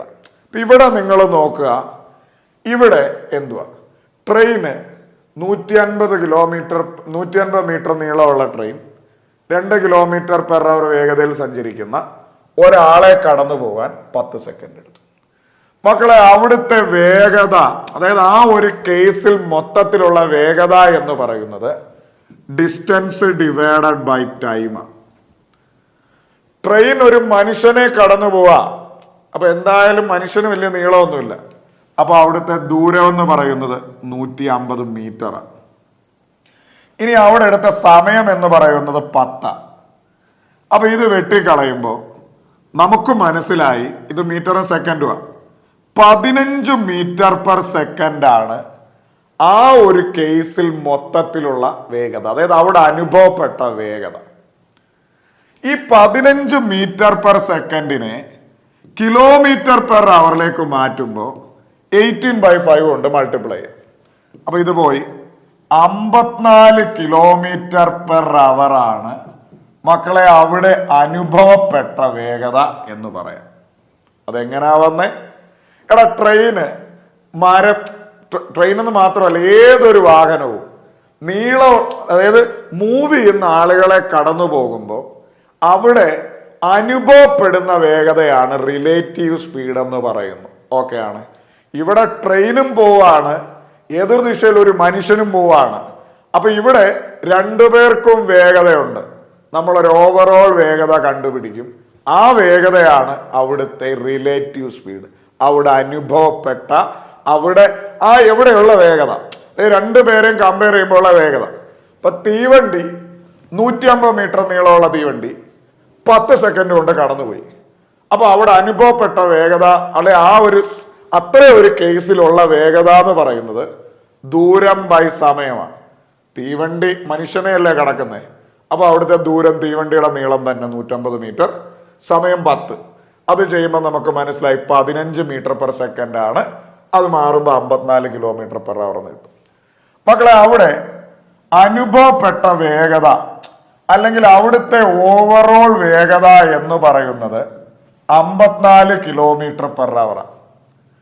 അതായത് അവിടുത്തെ റിലേറ്റീവ് സ്പീഡ് എന്ന് പറയുന്നത്, അവിടെ അത്രയും കേസിൽ ഉണ്ടായ വേഗത എന്ന് പറയുന്നത് 54 km/h. അതായത് അവിടെ അനുഭവപ്പെടുക എന്ന് പറഞ്ഞാൽ റിലേറ്റീവ് സ്പീഡ്. ഇനി നിങ്ങൾക്ക് എല്ലാവർക്കും അറിയാം, രണ്ടുപേര് ഓപ്പോസിറ്റ് ഡയറക്ഷനിൽ പോകുമ്പോൾ രണ്ടുപേരുടെയും വേഗതകൾ തമ്മിൽ കൂട്ടുമ്പോഴാണ് റിലേറ്റീവ് സ്പീഡ് കിട്ടുക. ആലോചിച്ച് നോക്ക്. അപ്പൊ ഇവിടെ തീവണ്ടിയും പോവാ, യവനും വരിക. അപ്പൊ തീവണ്ടിയുടെ നീളവും തീവണ്ടിയുടെ വേഗതയും ആ മനുഷ്യന്റെ വേഗതയോടെ കൂട്ടുമ്പോഴാ 54 വരിക. കാര്യം റിലേറ്റീവ് സ്പീഡ് എന്ന് പറയുന്നത് എപ്പോഴും ഓപ്പോസിറ്റ് ആണ്, രണ്ട് സ്പീഡിന്റെയും കൂടെ കൂട്ടുന്നതായിരിക്കും. ഒരേ ഡയറക്ഷൻ ആണ്, രണ്ട് സ്പീഡൂടെ കുറയ്ക്കുന്നത്. അപ്പൊ ഇവിടെ ഓപ്പോസിറ്റ് ആണ്, ഞാനത് എടുത്തു പറഞ്ഞു. അപ്പൊ രണ്ട് സ്പീഡൂടെ കൂട്ടുന്നതാണ് 54. അതിൽ തീവണ്ടിയുടെ സ്പീഡ് നമുക്കറിയത്തില്ല, മനുഷ്യന്റെ സ്പീഡ് ക്വസ്റ്റ്യനിലുണ്ട് 2. തീവണ്ടിയുടെ സ്പീഡും മനുഷ്യന്റെ സ്പീഡോടെ കൂട്ടുമ്പോഴാണ് 54 വരിക. അപ്പൊ തീവണ്ടിയുടെ സ്പീഡ് എത്രന്ന് ചോദിച്ചാൽ 54-ൽ നിന്ന് 2 പോയിട്ട് നമുക്ക് പറയാം 52 km/h. ഓക്കെ ആണോ? മുമ്പോട്ട് വാ. Option A is our answer. Okay, ഞാൻ ഒരു വട്ടം കൂടെ പറയും, നിങ്ങൾ എല്ലാവരും എൻ്റെ ഒപ്പം പിടിക്കും. ശ്രദ്ധിച്ചിരിക്കും, നല്ലൊരു ചോദ്യമാണ്. ഇവിടെ ശ്രദ്ധിക്കും. 150 മീറ്റർ നീളമുള്ള തീവണ്ടി 2 km/h വേഗതയിൽ വിപരീത ദിശയിൽ സഞ്ചരിക്കുന്ന, അതായത് ഒരാൾ ഇങ്ങോട്ട് 2 km/h വരുന്നുണ്ട്. ആ ആളെ കടന്ന്, തീവണ്ടിയുടെ വേഗം നമുക്കറിയത്തില്ല, ആ ആളെ കടന്നു പോകാൻ 10 സെക്കൻഡ് എടുത്തു. തീവണ്ടിയുടെ വേഗത എത്ര എന്ന ചോദ്യം. അപ്പൊ നമ്മൾ മനസ്സിൽ അപ്പോഴേ ആലോചിക്കണം, രണ്ടുപേരും മൂവിങ്ങിലാണ്. അപ്പൊ അവിടെ ഒരു വേഗത അനുഭവപ്പെടും, അവിടെ ഒരു വേഗത ഉണ്ടാവും, അവിടുത്തെ വേഗത. കാര്യം രണ്ടുപേരും മൂവിങ്ങിലാണ്. അപ്പം നമ്മൾ മനസ്സിലോർക്കും, ഇവന്റെ വേഗതയാണോ അവിടെ കിട്ടുക, അവന്റെ വേഗതയാണോ? രണ്ടുപേർക്കും പൊതുവായി അവിടെ ഒരു അനുഭവപ്പെടുന്ന ഒരു വേഗതയുണ്ട്, അതാണ് റിലേറ്റീവ് സ്പീഡ്. ആ വേഗത കണ്ടുപിടിക്കും. വേഗത എന്ന് പറഞ്ഞാൽ നമുക്ക് എല്ലാവർക്കും അറിയാം, ഡിസ്റ്റൻസ് ഡിവൈഡഡ് ബൈ ടൈം. ഇവിടുത്തെ ദൂരം, തീവണ്ടി, മനുഷ്യൻ, മരം, പോസ്റ്റ്, നീളമില്ലാത്ത ഒരാളെ കടന്നു പോകുമ്പോൾ അതിലും മാറ്റമില്ല.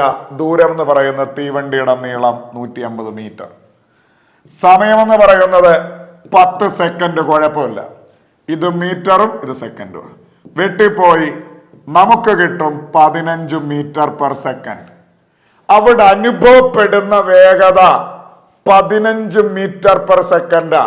അതായത് അവന്റെയും ഇവന്റെയും കൂടെയുള്ള ഒരു മൊത്തത്തിൽ അനുഭവപ്പെട്ടത്, അങ്ങോട്ട് ഓടിയവന്റെയും ഇങ്ങോട്ട് വരുന്ന ട്രെയിനിന്റെയും മൊത്തത്തിലുള്ള അനുഭവപ്പെടുന്ന വേഗത 15 മീറ്റർ/സെക്കൻഡാ. അതിനെ ഒന്ന് മാറ്റാൻ km/h മാറ്റാൻ 18/5 കൊണ്ട് മൾട്ടിപ്ലൈ ചെയ്തു. അപ്പൊ നമുക്ക് മനസ്സിലായി, ആ ഒരു കേസിൽ അവൻ അങ്ങോട്ടോടി, ഈ ട്രെയിൻ അങ്ങോട്ട് പോയി, അവിടെ അനുഭവപ്പെട്ട റിലേറ്റീവ് സ്പീഡ് എന്ന് പറഞ്ഞാൽ 54 km/h. നമുക്ക് ട്രെയിനിന്റെ വേഗത വേണം. നിങ്ങളൊന്ന് ആലോചിച്ച് നോക്ക്, രണ്ട് പേരും മൂവിങ്ങിലാണെങ്കിൽ അവിടുത്തെ റിലേറ്റീവ് സ്പീഡ് കാണാൻ ഒരേ ഡയറക്ഷൻ ആണ് സ്പീഡ് രണ്ടുകൂടെ കൂട്ടുക, ഓപ്പോസിറ്റ് ഡയറക്ഷൻ ആണ് സ്പീഡ് രണ്ടുകൂടെ കുറയ്ക്കുക. ഇവിടെ രണ്ടുപേരും ഓപ്പോസിറ്റാ. അപ്പൊ ട്രെയിനിന്റെ സ്പീഡും മനുഷ്യന്റെ സ്പീഡൂടെ കൂട്ടുമ്പോഴാണ് റിലേറ്റീവ് സ്പീഡ് കിട്ടുക. അത് നമ്മൾ ഓൾറെഡി കണ്ടുപിടിച്ച 54. ട്രെയിനിന്റെ സ്പീഡും മനുഷ്യന്റെ സ്പീഡായ രണ്ടും ക്വസ്റ്റ്യനിലുണ്ട്. 2 km/h കൂട്ടുമ്പോ 54 കിട്ടും. അപ്പൊ ട്രെയിനിന്റെ സ്പീഡ് എത്രന്ന് ചോദിച്ചാൽ നിങ്ങളൊന്ന് ആലോചിച്ച് നോക്ക്. ട്രെയിനിന്റെ സ്പീഡും രണ്ടുകൂടെ കൂട്ടുമ്പോ 54. അപ്പൊ ട്രെയിനിന്റെ സ്പീഡ് 52 അല്ലേ? 54 -2 നമുക്ക് പറയാം 52 km/h സെറ്റാണ്. ഒന്നൂടെ മക്കളെ, ട്രെയിന് ഒരാളെ കടന്നു പോന്നു. അവിടുത്തെ ദൂരം ട്രെയിനിന്റെ നീളം തന്നെ. ഇനി രണ്ടുപേരും മൂവിങ്ങിലാ. ഒരു ട്രെയിൻ അങ്ങോട്ട്, വേറൊരാൾ ഇങ്ങോട്ട് ഓടുന്നു. രണ്ടുപേരും മൂവിങ്ങിലാണ്. ഏത് സ്പീഡ് കൊടുക്കുമെന്നൊരു ഡൗട്ടുണ്ട്. പക്ഷേ നമ്മളൊരു ഓവറോൾ അവിടെ അനുഭവപ്പെടുന്ന ഒരു സ്പീഡ് കിട്ടും. സ്പീഡ് എന്ന് പറയുന്നത് ഡിസ്റ്റൻസ് ഡിവൈഡഡ് ബൈ ടൈം.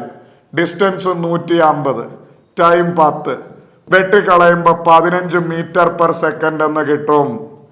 അവരെ km/h ആക്കാൻ 18/5 കൊണ്ട് മൾട്ടിപ്ലൈ ചെയ്യും. അപ്പൊ നമുക്ക് 54 km/h.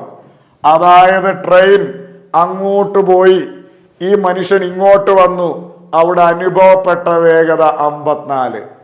അവിടുത്തെ റിലേറ്റീവ് സ്പീഡ് 54. രണ്ടുപേരും ഓപ്പോസിറ്റിൽ വരുമ്പോ റിലേറ്റീവ് സ്പീഡ് എന്ന് പറഞ്ഞാൽ രണ്ടുപേരുടെ സ്പീഡുകൾ കൂട്ടുമ്പോ കിട്ടുന്നതാ. അതായത് ട്രെയിനിന്റെ സ്പീഡും ആ മനുഷ്യന്റെ സ്പീഡൂടെ കൂട്ടുമ്പോഴാണ് 54. മനുഷ്യന്റെ സ്പീഡ് 2, ട്രെയിനിന്റെ സ്പീഡ് +2 ആണ് 54. അപ്പൊ ട്രെയിനിന്റെ സ്പീഡ് എത്രന്ന് ചോദിച്ചാൽ 54-ൽ നിന്ന് 2 പോയി 52 km/h ആണെന്ന് പറയാം. Option A is our answer. അപ്പോൾ കഴിഞ്ഞ കുറേ നാളുകളായിട്ടുള്ള 12th ലെവൽ, 10th ലെവൽ, അതുപോലെ 2016 മുതലുള്ള LP-UPയുടെ എല്ലാ ട്രെയിനിന്റെ പ്രോബ്ലങ്ങളും നമ്മൾ ചെയ്തു. ഇനി നമ്മൾ ബോട്ട് ആൻഡ് സ്ട്രീം എന്ന് പറയുന്ന ഒരു ചെറിയ ടോപ്പിക് ഉണ്ട്, അതിന്റെ കുറച്ച് പ്രോബ്ലത്തിലേക്ക് കൂടെ പോകാം. മക്കളെ, ഈ ബോട്ട് ആൻഡ് സ്ട്രീമിലേക്ക് വരുമ്പോൾ ഒരു 4 വാക്കുകൾ നിങ്ങൾ നിർബന്ധമായും അറിയണം. ഒന്ന്, ഒഴുക്കിന്റെ വേഗത. ഈ ഒഴുക്കിന്റെ വേഗത എന്ന് പറഞ്ഞു കഴിഞ്ഞാൽ വെള്ളത്തിന്റെ വേഗത, നദിയുടെ വേഗത എന്നൊക്കെ പല വാക്കുകളിൽ വരും. അതായത് ഒരു വെള്ളം ഒഴുകുമ്പോൾ ആ ഒഴുകുന്ന വെള്ളത്തിനൊരു വേഗതയുണ്ടാവും. അതിനെയാണ് ഒഴുക്കിന്റെ വേഗത എന്ന് പറയുന്നു. നിങ്ങൾക്ക് അറിയാവുന്ന കാര്യമാണ് വെള്ളത്തിന്റെ, അല്ലെ ഒഴുകുന്ന വെള്ളത്തിന്റെ, അല്ലെ നദിയുടെ വേഗത. ഓക്കെ, ഏത് വേഗതയിലാണ് ഇത് ഒഴുകുന്നത്? രണ്ടാമത്തെ വാക്ക് നിശ്ചല ജലത്തിലെ വേഗത. അതായത് ഒഴുക്കൊന്നുമില്ലാത്തപ്പോ നമ്മൾ ഒരു ബോട്ട് ഇറക്കിയാൽ, അല്ലെങ്കിൽ നമ്മൾ ഒഴുക്കില്ലാത്ത ഒരു വെള്ളത്തിൽ നീന്തിയാൽ, നിശ്ചലമായ ജലത്തിൽ നീന്തിയാൽ, നിശ്ചലമായ ജലത്തിൽ ബോട്ട് ഇറക്കിയാൽ അവിടെ ഉണ്ടാവുന്നതാണ് നിശ്ചല ജലത്തിലെ വേഗത. ഇംഗ്ലീഷിൽ അവരെ സ്പീഡ് ഇൻ സ്റ്റിൽ വാട്ടർ എന്ന് പറയും. നിശ്ചല ജലത്തിലെ വേഗത. മക്കളെ, നിശ്ചലമായ ജലത്തിലാണ് നമുക്ക് നമ്മുടെ ആക്ച്വൽ സ്പീഡ് അറിയാൻ പറ്റുന്നത്. നമ്മൾ ഒഴുക്കിനെതിരെയോ ഒഴുക്കിന് അനുകൂലമായിട്ടോ ഒക്കെ പോവുകയാണെങ്കിൽ നമ്മൾ ഒന്നുകിൽ ഒഴുക്കിനെതിരെ പോകുമ്പോൾ നമ്മുടെ സ്പീഡ് കുറയും, അനുകൂലമാണെങ്കിൽ നമ്മൾക്ക് സ്പീഡ് കൂടും. അപ്പോൾ ഒഴുക്കും കൂടെ അതിനകത്ത് ബാധിക്കും. നിശ്ചലമായ ഒരു ജലത്തിൽ നീന്തുമ്പോൾ, അല്ലെ നിശ്ചലമായ ഒരു ജലത്തിൽ നമ്മൾ ബോട്ട് ഇറക്കുമ്പോൾ നമുക്ക് ആക്ച്വലി എത്ര സ്പീഡ് ഉണ്ടോ അതറിയാൻ പറ്റും. എക്സാക്ട് നമ്മൾ എന്തു കൊടുക്കുന്നോ അത് മുഴുവൻ കിട്ടും. നിശ്ചല ജലത്തിലെ വേഗത. മൂന്നാമത്തെ വാക്കാണ് ഒഴുക്കിനെതിരെയുള്ള വേഗത. ഇംഗ്ലീഷിൽ അപ്സ്ട്രീം സ്പീഡ് എന്ന് പറയും. ഒഴുക്കിനെതിരെ. എന്തോ ഈ ഒഴുക്കിനെതിരെ എന്ന് പറഞ്ഞാൽ, അതായത് വെള്ളം ഇങ്ങോട്ടൊഴുകുവാണ്, ഞാനാണെങ്കിൽ അങ്ങോട്ട് പോവാണ്. വെള്ളം ഇങ്ങോട്ടൊഴുകുന്നു, ഞാൻ അങ്ങോട്ട് പോകുന്നു. ഒഴുക്കിനെതിരെ. അപ്പൊ എന്ത് സംഭവിക്കും? നിങ്ങളൊന്ന് ആലോചിച്ച് നോക്ക്. വെള്ളം ഒരു 2 സ്പീഡിൽ ഇങ്ങോട്ട് വരിക, ഞാനൊരു 10 സ്പീഡിൽ അങ്ങോട്ട് പോവാ. ഞാൻ ഒരു 10 സ്പീഡ് അങ്ങോട്ട് കൊടുക്കുമ്പോൾ വെള്ളം ഇങ്ങോട്ട് 2 സ്പീഡ് വെച്ച് പോടാന്ന് പറഞ്ഞ് ഇങ്ങനെ തള്ളി പൊക്കോണ്ടേയിരിക്കും. അപ്പൊ ഞാനൊരു 10 കൊടുക്കുമ്പോൾ വെള്ളം ഒരു 2 പുറകോട്ട് നമ്മളെ തള്ളും. അപ്പൊ നമുക്ക് എത്ര കിട്ടൂ? 8 കിട്ടൂ. കാര്യം ഞാൻ കൊടുത്ത 10 വെള്ളം ഒരു 2 വെച്ച് തെള്ളിക്കളഞ്ഞു. അപ്പൊ 10 കൊടുത്തു, 2 തെള്ളിപ്പോയി, ബാക്കി എത്ര? 8. ഇങ്ങനെ പോകുന്നതിനെയാണ്, ഒഴുക്കിനെതിരെയുള്ള വേഗത അല്ലെങ്കിൽ അപ്സ്ട്രീം സ്പീഡ് എന്ന് പറയുന്നു. ഒഴുക്കിനെതിരെ എന്തായാലും വേഗത കുറവായിരിക്കും. എന്തുകൊണ്ടാ? നമ്മളൊരു വേഗത അങ്ങോട്ട് കൊടുക്കുക, പക്ഷെ എന്ത് സംഭവിക്കും? വെള്ളം നമ്മളെ ഒഴുക്ക് വെച്ച് തള്ളും. ഞാൻ അങ്ങോട്ട് പോകുമ്പോൾ നീ വെള്ളം പറയും പോടാ, ഞാൻ അങ്ങോട്ട് പറയും ഞാൻ ഒന്ന് വന്നോട്ട്, വെള്ളം പറയും പോടാ. അപ്പൊ നമ്മൾ അങ്ങോട്ട് കൊടുക്കുന്നത് വെള്ളം തള്ളിക്കളയും. ഓക്കെ ആണോ? അതിനെയാണ് ഈ ഒഴുക്കിനെതിരെ എന്ന് പറയുന്നത്. പിന്നെ ഉള്ളത് ഒഴുക്കിന് അനുകൂലമായ വേഗത. ഇംഗ്ലീഷിൽ അവര് ഡൗൺ സ്ട്രീം സ്പീഡ് എന്ന് പറയും. എന്തുവാ? Down stream speed. അതായത് വെള്ളം ഒഴുകുവാണ്, വെള്ളം അങ്ങോട്ടൊരു 2 ഒഴുകി പൊക്കോണ്ടിരിക്കുകയാണ്. ഞാനൊരു 10 വെച്ച് വെള്ളത്തിന്റെ കൂടെ പോവാ. അപ്പൊ എന്ത് സംഭവിക്കും? എടാ, ഞാനൊരു 10 വെച്ച് പോകുന്നു, വെള്ളം ഒരു 2 വെച്ച് നമ്മൾ പോകുന്ന വഴി കൂടെ പോവാ. അപ്പൊ വെള്ളം പറയും നീയും 10 കൊണ്ട് പൊക്കോ, ഞാനൊരു 2 കൂടെ തരാം, നീ പോടാ, ഞാൻ തള്ളിത്തരാം ഇങ്ങനെ പറഞ്ഞുകൊണ്ടേയിരിക്കും. ഓക്കെ ആണോ? അപ്പൊ നമ്മളൊരു 10 കൊടുക്കും, വെള്ളം ഒരു ഒഴുക്കിങ്ങനെ തരും തള്ളി. അപ്പൊ 10ഉം വെള്ളം ഒരു 2 കൂടെ തരുമ്പോ നമുക്ക് 12 കിട്ടും. ഓക്കെ ആണോ? അങ്ങനെ പോകുന്നതിനെയാണ് ഒഴുക്കിന് അനുകൂലം. നമ്മൾ പണ്ട് ബോട്ടൊക്കെ ഓടിക്കുമായിരിക്കും, ഒഴുക്ക് എങ്ങോട്ടാണോ അങ്ങോട്ട്, അപ്പൊ നമുക്കൊരു സ്പീഡ് കിട്ടും. ഒഴുക്കിന് അനുകൂലമായ വേഗത എന്ന് പറയും, തള്ളിത്തരും. ഓക്കെ ആണോ? ഞാനൊരു 10 കൊടുക്കും, വെള്ളം ഒരു 2 തള്ളിത്തരും. അപ്പൊ ഈ ഒഴുക്കിന് അനുകൂലമായി പോകുമ്പോൾ വേഗത നമുക്ക് എപ്പോഴും കൂടുതലായിരിക്കും കിട്ടുക. ഓക്കെ ആണോ? അപ്പോൾ ഒഴുക്കിന്റെ വേഗതയുണ്ട്, അതായത് ആ നദിയുടെ വേഗത എത്രയാണോ അത്.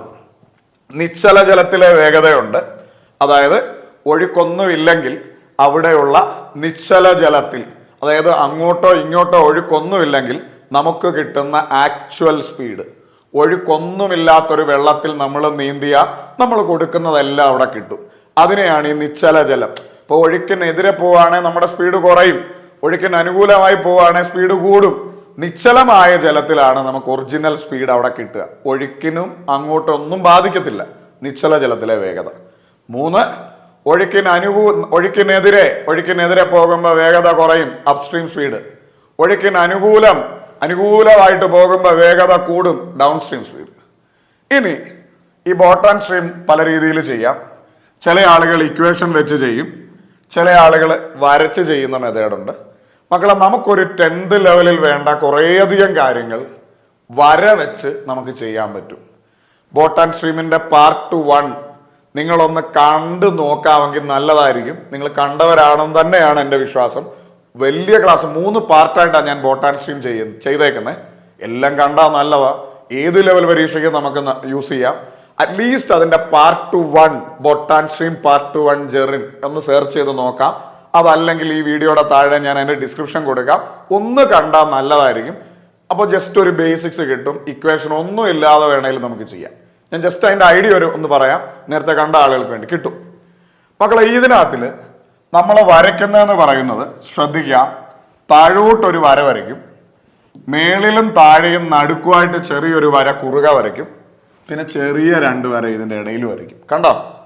താഴോട്ടൊരു വര, മേളില് താഴെ നടുക്ക് ചെറിയ വര കുറുക വരച്ചു, പിന്നെ ചെറിയ 2. മക്കളെ, ഈ നടുക്കത്തെ ആളാണ് നിശ്ചല ജലത്തിലെ വേഗത. ഈ ചെറിയ 2 കമ്പുകളാണ്, അല്ലെ ചെറിയ 2 സാധനങ്ങളാണ് ഒഴുക്കിന്റെ വേഗത. അപ്പൊ ഇത് നടുക്ക് നിശ്ചല ജലത്തിലെ വേഗത, ഇത് 2 ഒഴുക്കിന്റെ വേഗത. ഒഴുക്കിന്റെ വേഗത എപ്പോഴും സെയിം ആയിരിക്കും. നടുക്ക് നിശ്ചല ജലത്തിലെ വേഗത, ഇത് 2ഉം ഒഴുക്കിന്റെ വേഗത. നടുക്ക് നിശ്ചല ജലത്തിലെ വേഗത എഴുതും, ഇത് 2ഉം ഒഴുക്കിന്റെ വേഗത. ഇത് മേളിൽ അപ്പ് മേളി.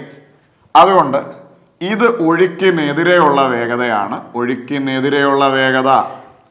മക്കളെ ഇത് ഒഴുക്കിന് അനുകൂലമായ വേഗത, ഇതൊഴുക്കിനെതിരെയുള്ള വേഗത, ഇതൊഴുക്കിന് അനുകൂലമായ വേഗത, ഇതൊഴുക്കിനെതിരെയുള്ള വേഗത, ഇതൊഴുക്കിന് അനുകൂലമായ വേഗത.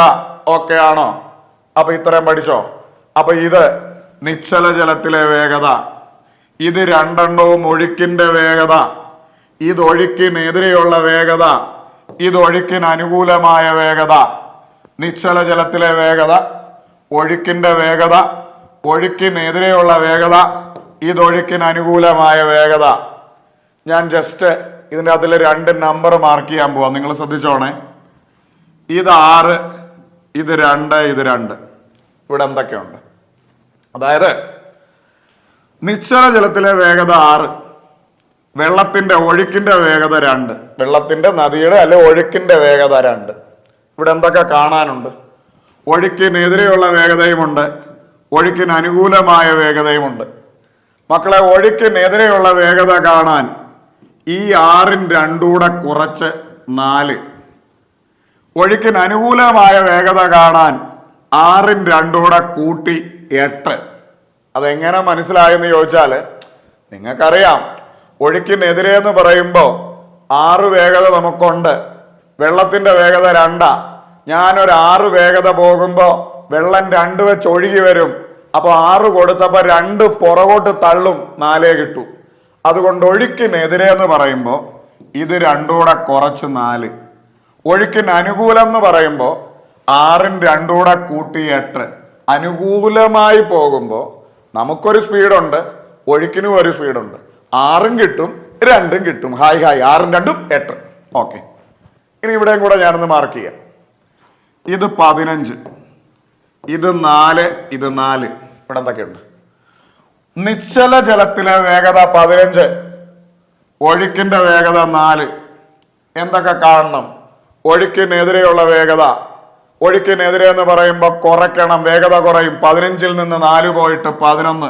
ഒഴുക്കിന് അനുകൂലമായ വേഗത എന്ന് ചോദിച്ചാൽ 15ഉം 4 കൂടെ കൂട്ടിയിട്ട് 19 എന്ന് നമുക്ക് നിസ്സംശയം പറയാം. ഇതൊക്കെയാണെന്ന് കരുതുന്നു. അപ്പോൾ ഇത് 2 കൂടെ കുറച്ചിട്ട് മുകളിൽ എഴുതണം, ഇത് 2 കൂടെ കൂട്ടി താഴെ എഴുതണം. അപ്പൊ ഇതിലൊരു ഐഡിയ നിങ്ങൾക്ക് കിട്ടിയെന്ന് കരുതുന്നു. അപ്പൊ കുറച്ചുകൂടെ വലിയ കാര്യങ്ങളിലൂടെ നമുക്കൊന്ന് നോക്കാം. നിങ്ങൾ മനസ്സിൽ പറയണ എന്തൊക്കെയുണ്ട് ഇവിടെ? ഇത് 10, ഇത് 18. അപ്പൊ ഇവിടെ എന്തൊക്കെയുണ്ട് പറ? ഒഴുക്കിനെതിരെയുള്ള വേഗതയുണ്ട് 10, ഒഴുക്കിന് അനുകൂലമായ വേഗതയുണ്ട് 18. മക്കളെ, ഇവിടെ എന്തൊക്കെ കാണാനുണ്ട്? നിശ്ചല ജലത്തിലെ വേഗതയും കാണാനുണ്ട്, ഒഴുക്കിന്റെ വേഗതയും കാണാനുണ്ട്.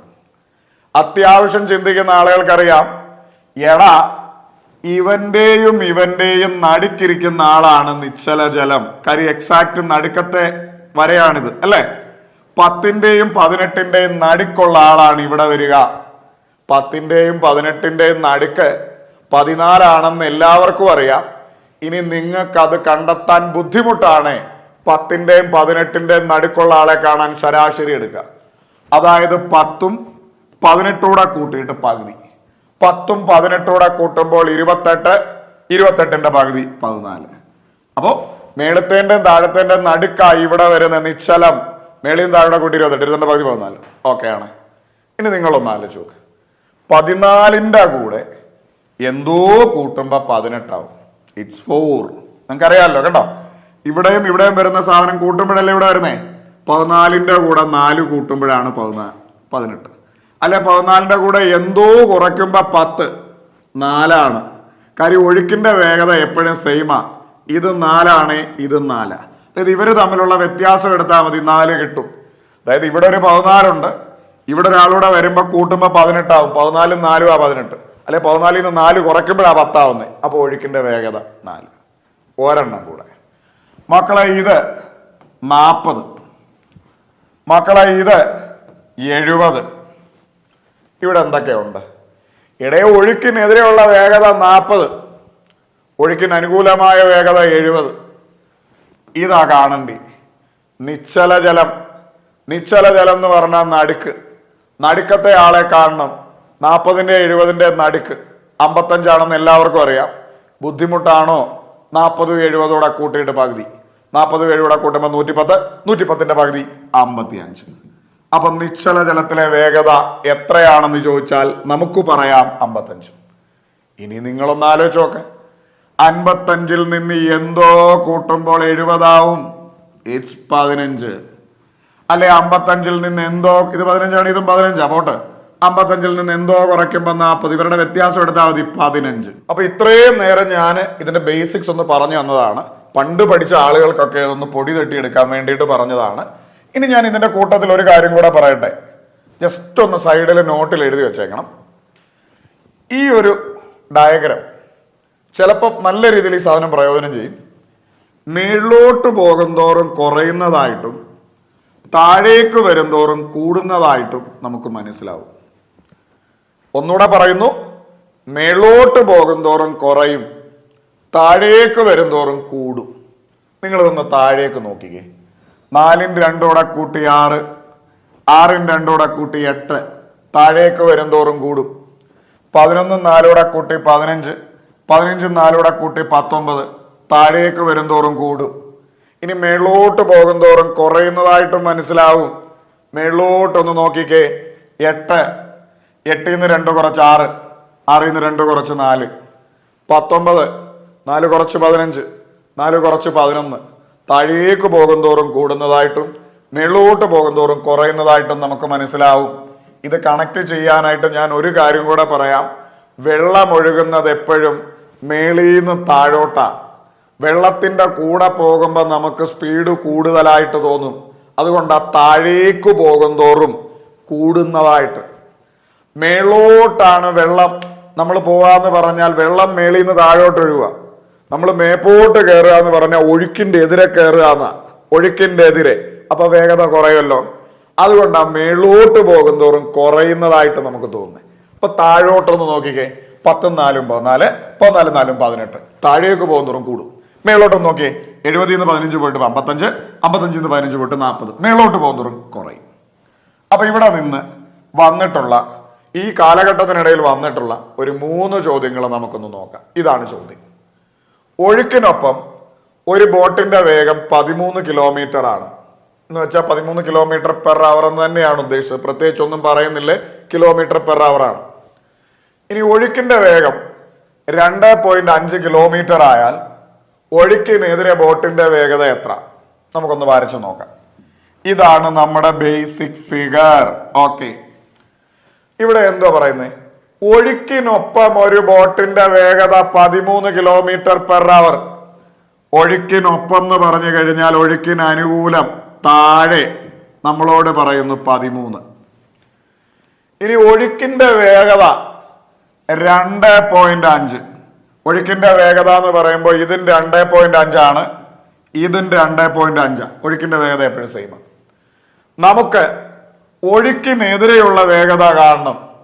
എടാ മോനെ, ഒഴുക്കിനെതിരെ എന്ന് പറയുമ്പോൾ മേളത്തെ ആള് അത് കാണണം. അപ്പൊ ഒഴുക്കിന് അനുകൂലമായതുണ്ട് 15, ഒഴുക്കിന്റെ വേഗതയുണ്ട് 2.5. അപ്പൊ ഒഴുക്കിനെതിരെയുള്ള വേഗത കാണണം. നമുക്ക് താഴത്തെ ഉണ്ട്, മേളത്തെയാ കാണണ്ടേ. ഞാൻ മുമ്പേ പറഞ്ഞ സാധനം മനസ്സിലുണ്ടോ? മേളത്തെ കാണണം. മേളിലോട്ട് പോകുന്തോറും കുറയും. കാര്യം മേളോട്ട് പോവാന്ന് പറഞ്ഞാൽ വെള്ളം താഴേക്ക് വരിക, മേളോട്ട് പോവാന്ന് പറഞ്ഞാൽ ഒഴുക്കിനെതിരെ അങ്ങോട്ട് പോവുക. അപ്പൊ പോകുമ്പോ നമ്മുടെ വേഗത കുറയും. അപ്പൊ മേളോട്ട് പോകുന്തോറും കുറയും. 13ൽ നിന്ന് 2.5 കുറയ്ക്കുമ്പോ, 13ൽ നിന്ന് 2.5 ഒന്ന് കുറച്ചേ മക്കളെ. 11 2 കുറച്ചാ 11, 10.5. 10.5ൽ നിന്ന് വീണ്ടും 2.5 കുറയ്ക്കുമ്പോ 8. മക്കളെ, നിശ്ചല ജലത്തിലെ വേഗതയാണ് ചോദിച്ചതെങ്കിൽ നമുക്ക് പറയാം 10.5. ഒഴുക്കിനെതിരെയുള്ള വേഗതയാണ് ചോദിച്ചെങ്കിൽ നമുക്ക് പറയാം 8. ഈ മെത്തേഡ് അറിയാമെങ്കിൽ ഏത് ചോദ്യത്തിനും നമുക്ക് ഉത്തരം എഴുതാം. ഇക്വേഷൻ ജസ്റ്റ് നോക്കിയേ വേണ്ട, സിമ്പിളാ. നമ്മളോട് ചോദിച്ചേക്കുന്നു ഒഴുക്കിനെതിരെ, നമ്മുടെ ഉത്തരം 8 കിലോമീറ്റർ പെർ അവർ. ഒന്നുകൂടെ മേളോട്ട് പോകുന്നതോറും കുറയും. 13ൽ നിന്ന് 2.5 കുറച്ചു, ഇവിടെ വന്നു 10.5. 10.5ൽ നിന്ന് 2.5 കുറച്ചു, ഇവിടെ വന്നു 8. നിശ്ചല ജലത്തിലെ വേഗതയാണ് ചോദിച്ചതെങ്കിൽ 10.5. ഒഴുക്കിനെതിരെ മേളത്തെ ആളാണ്, അത് എത്രാന്ന് ചോദിച്ചു, 8 നമ്മുടെ ഉത്തരം. അടുത്തത്, പുഴയിൽ ഒഴുക്കിനെതിരായി മണിക്കൂറിൽ 8 കിലോമീറ്റർ വേഗതയിലും ഒഴുക്കിന് അനുകൂലമായി അതിലിരട്ടി വേഗതയിലും ഒരു ബോട്ട് നീങ്ങുന്നു. നിശ്ചല ജലത്തിൽ ബോട്ടിന്റെ വേഗത എന്ത് എന്നതാണ് ചോദ്യം. നമ്മൾ വരച്ചു, ഇതാണ് പുഴ. ഈ പുഴയില് ഒഴുക്കിനെതിരായി മണിക്കൂറിൽ 8. ഒഴുക്കിനെതിരായി എന്ന് പറയുമ്പോൾ മേളിൽ 8 km/h, മണിക്കൂറിൽ 8 km/h. ഇനിയും ഒഴുക്കിന് അനുകൂലമായി അതിലിരട്ടി വേഗത. ഒഴുക്കിന് അനുകൂലം എന്ന് പറയുമ്പോൾ താഴെ 8ന്റെ ഇരട്ടി, മേളിൽ എത്രയാണോ അതിന്റെ ഇരട്ടി 16. നമുക്ക് എന്തുവാ വേണ്ടി? നിശ്ചല ജലത്തിൽ ആ ബോട്ടിന്റെ വേഗത. എടാ മക്കളെ, നിശ്ചല ജലം എന്ന് പറഞ്ഞാൽ നടുക്കത്തെ ആളെ കാണണം, എക്സാക്ട് നടുക്ക്. അപ്പൊ 8ന്റെയും 16ന്റെയും നടുക്കുള്ളവൻ 12 ആണെന്ന് കുറെ പേർക്ക് അറിയാം. ഇല്ലേ, കുഴപ്പമില്ല. 8ഉം 16ഉം കൂടെ കൂട്ടുന്നു, പകുതി എടുക്കുന്നു. 8ഉം 16ഉം 24ആണ്.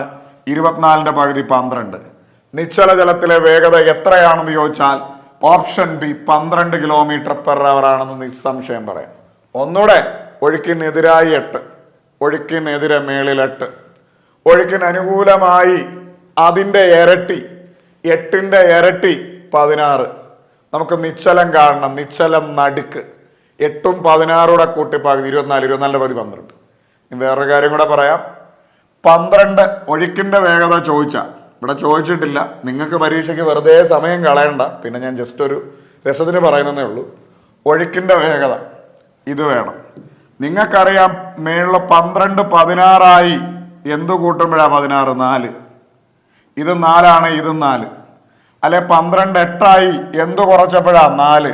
12ൽ നിന്ന് 4 കുറച്ചാലേ 8 വരൂ, 4.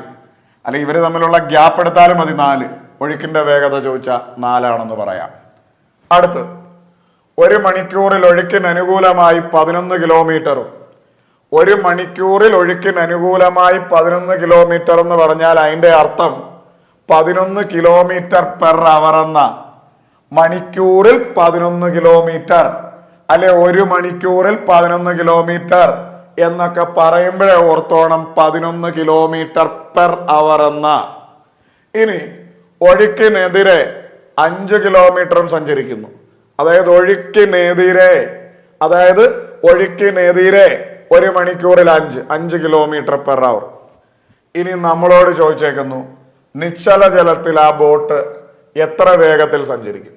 നിശ്ചല ജലത്തിൽ ആ ബോട്ടിന്റെ വേഗത എത്ര എന്നതാണ് ചോദ്യം. നമ്മൾ ഇത് വരയ്ക്കുന്നു, ഇതേപോലെ എഴുതുന്നു. 1 മണിക്കൂറിൽ ഒഴുക്കിന് അനുകൂലമായി 11. എടാ, ഒഴുക്കിന് അനുകൂലമായി 11 km/h. 1 മണിക്കൂറിൽ 11 എന്ന് പറഞ്ഞ 11 km/h. അപ്പൊ ഒഴുക്കിന് അനുകൂലമായി താഴെ 11. ഒഴുക്കിനെതിരെ 1 മണിക്കൂറിൽ 5, അതായത് ഒഴുക്കിനെതിരെ മേളിൽ നമുക്ക് മനസ്സിലായി 5 km/h. നമുക്ക് നിശ്ചല ജലത്തിൽ ആ ബോട്ടിന്റെ വേഗത എത്ര? എടാ മോനെ, നിശ്ചല ജലം എന്ന് പറഞ്ഞാൽ നടുക്ക്. 5ന്റെയും 11ന്റെയും നടുക്ക്. 5ന്റെയും 11ന്റെയും നടുക്ക് അറിയാവുന്ന ഒറ്റ അടിക്ക് അങ്ങ് എഴുതാം. 5ന്റെയും 11ന്റെയും നടുക്ക് 8 ആണെന്ന് ചിലർക്ക് കിട്ടും. ഇനി നിങ്ങൾക്ക് അങ്ങനെ ചിന്തിക്കാൻ ബുദ്ധിമുട്ടാണോ? സാരമില്ല, ഇതൂടെ അങ്ങോട്ട് കൂട്ടുക, പകുതി എടുക്കുക. 5ഉം 11ഉം കൂടെ കൂട്ടുമ്പോ 16. 16ന്റെ പകുതി 8. ഓക്കെ ആണോ? 5ഉം 11ഉം കൂടെ കൂട്ടി ബൈ 2. 5ഉം 11ഉം കൂടെ കൂട്ടുമ്പോ 16. 16/2 എന്ന് പറഞ്ഞാൽ 16ന്റെ പകുതി 8. അപ്പൊ നിശ്ചല ജലത്തിലെ വേഗത എത്രയാന്ന് ചോദിച്ചാൽ നമുക്ക് പറയാൻ കഴിയും ഓപ്ഷൻ സി 8 km/h. ഇനി എങ്ങാണം നമ്മളോട് ഒഴുക്കിന്റെ വേഗതയാണ് ചോദിച്ചതെങ്കിൽ നിങ്ങൾക്ക് പ്രത്യേകിച്ച് ഇക്വേഷൻ ഒന്നും വേണ്ട, ഇവിടെ തന്നെ വെച്ച് കണ്ടുപിടിക്കാം. എടാ 8 11ആയി. 8ന്റെ കൂടെ എന്ത് കൂട്ടുമ്പോ 11 ആവും? 3. അല്ലെ 8 5ആയി. 8ന്റെ കൂടെ എന്ത് കുറച്ചപ്പോ മേളോട്ട് കുറയ്ക്കുക, എന്ത് കുറച്ചപ്പോ 5ആയി? 3. അപ്പൊ ഇത് 3 ആണ്, ഇത് 3. അപ്പൊ ഒഴുക്കിന്റെ വേഗത ചോദിച്ചാൽ 3 ആണെന്നും നമുക്ക് പറയാം. ഓക്കെ ആണ്, സെറ്റ്. അപ്പോൾ ഇന്നത്തെ ക്ലാസ്സിൽ നമ്മൾ പഠിച്ച അത്രയും കാര്യങ്ങൾ നിങ്ങൾ കൃത്യമായും നോട്ടാക്കി ഇതിൽ ഓരോ ചോദ്യങ്ങളും നിങ്ങൾ സ്വന്തമായി ചെയ്ത് നോക്കിയെന്ന് തന്നെ കരുതുന്നു. അപ്പോൾ ടൈം ആൻഡ് ഡിസ്റ്റൻസ്, സമയവും ദൂരവും എന്ന് പറയുന്ന ടോപ്പിക്ക് ഇവിടെ എല്ലാ അർത്ഥത്തിലും പൂർണ്ണമായും റിവിഷൻ ചെയ്തിരിക്കുകയാണ്. ഇതിന് മുമ്പത്തെ ക്ലാസ്സിൽ നമ്മൾ സമയവും ദൂരവും എന്ന് പറയുന്ന ടോപ്പിക്കിൻ്റെ സമയവും ദൂരവും മാത്രമുള്ള ചോദ്യങ്ങൾ റിവിഷൻ ചെയ്തു. ഇന്ന് ട്രെയിനും ബോട്ടും കൂടെ റിവിഷൻ ചെയ്തു. ഇനി ഇതേപോലെ മറ്റൊരു ക്ലാസ്സിൽ വേഗം കാണാമെന്ന പ്രതീക്ഷയോടെ നിർത്തുന്നു. Signing off, ജിർ.